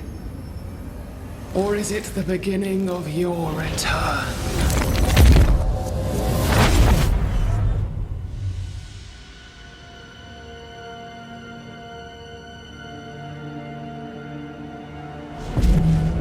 A paradox. How clever. How it pleases you to play with time. I do not play.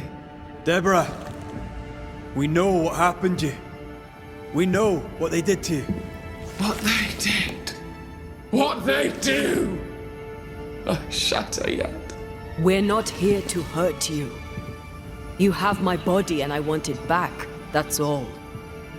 Help us. Because we can help you. No, you cannot.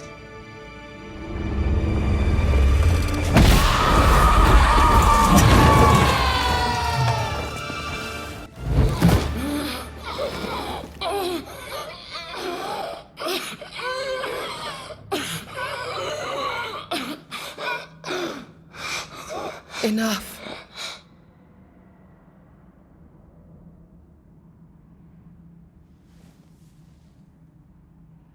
You are me, yet you oppose me.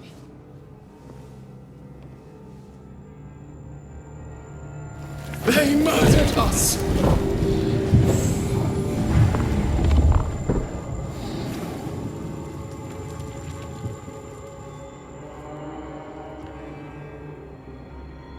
Make them pay. No. They do not deserve our rage, not these two. All deserve our wrath. They crushed the breath from us. You know this. You asked for this.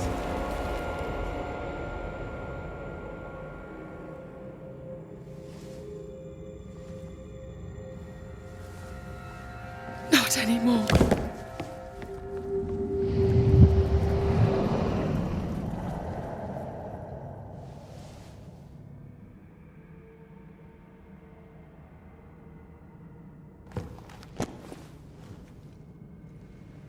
It's over. You have been heard. The truth is out. No! Come back! Feed upon the pain, the treachery, the outrage! No more. It hurts. Behold my wrath!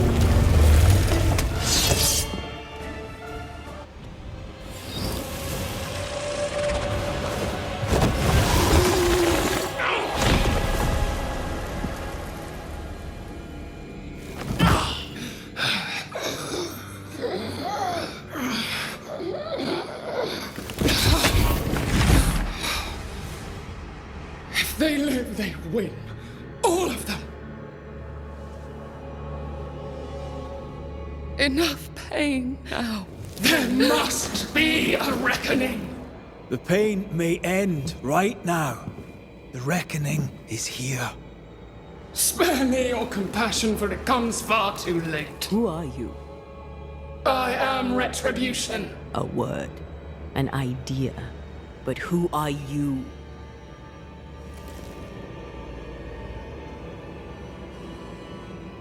I am her fury.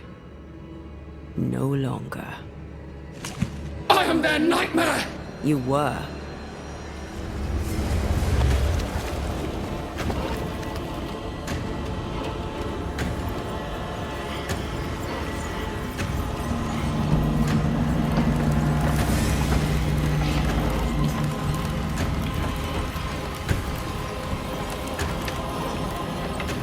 You believe you've won? It will not be so easy.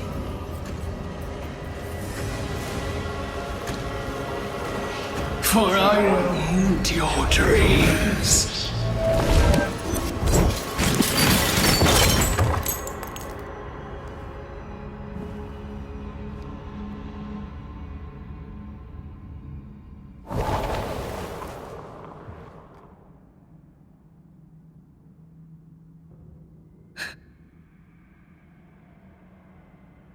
Is that an end to it? Yes. If you want it to be. Are you sure?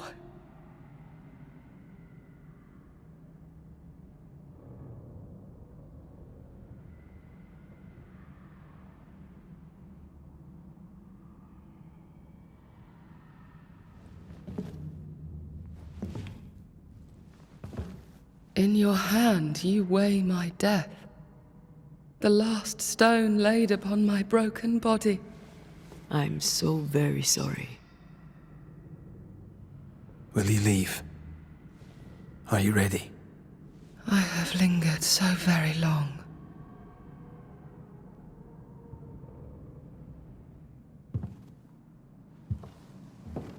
Where now will I go? I don't know. A better place, I believe. A quiet place. Quiet is good.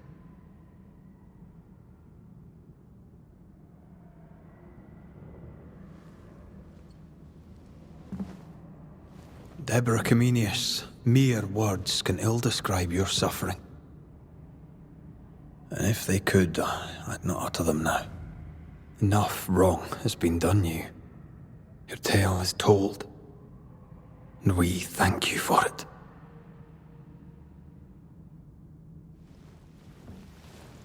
You are heard, and free to go.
Hey, I'm right here. Aye, you are.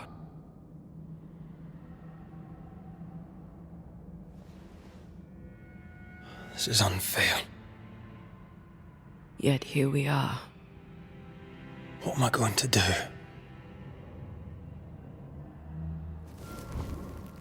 Better I had died, not you.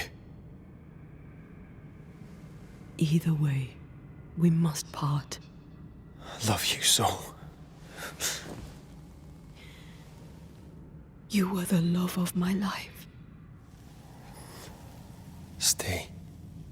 Just a little longer. You promised you'd let me go. Maybe we could just... No!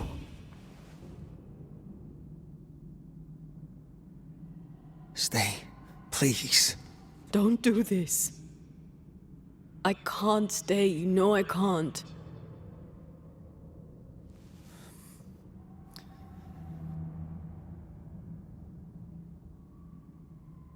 My one and only love.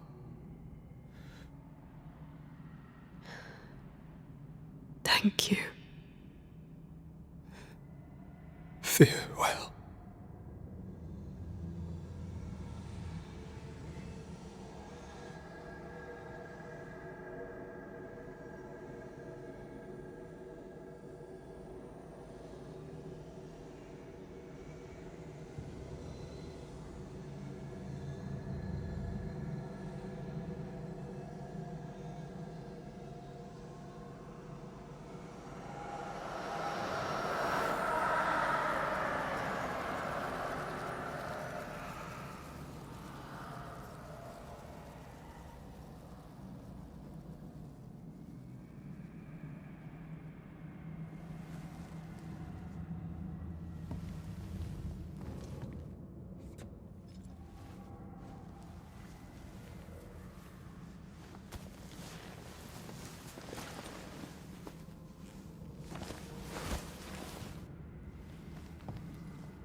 I wish I could tell you that time heals all, but that would be a lie. There are already too many lies to this tale. New Eden never recovered. Neither did Rory McCraith. Guilt does not always lessen with time. Some wounds never close. Some scars remain tender, but who knows?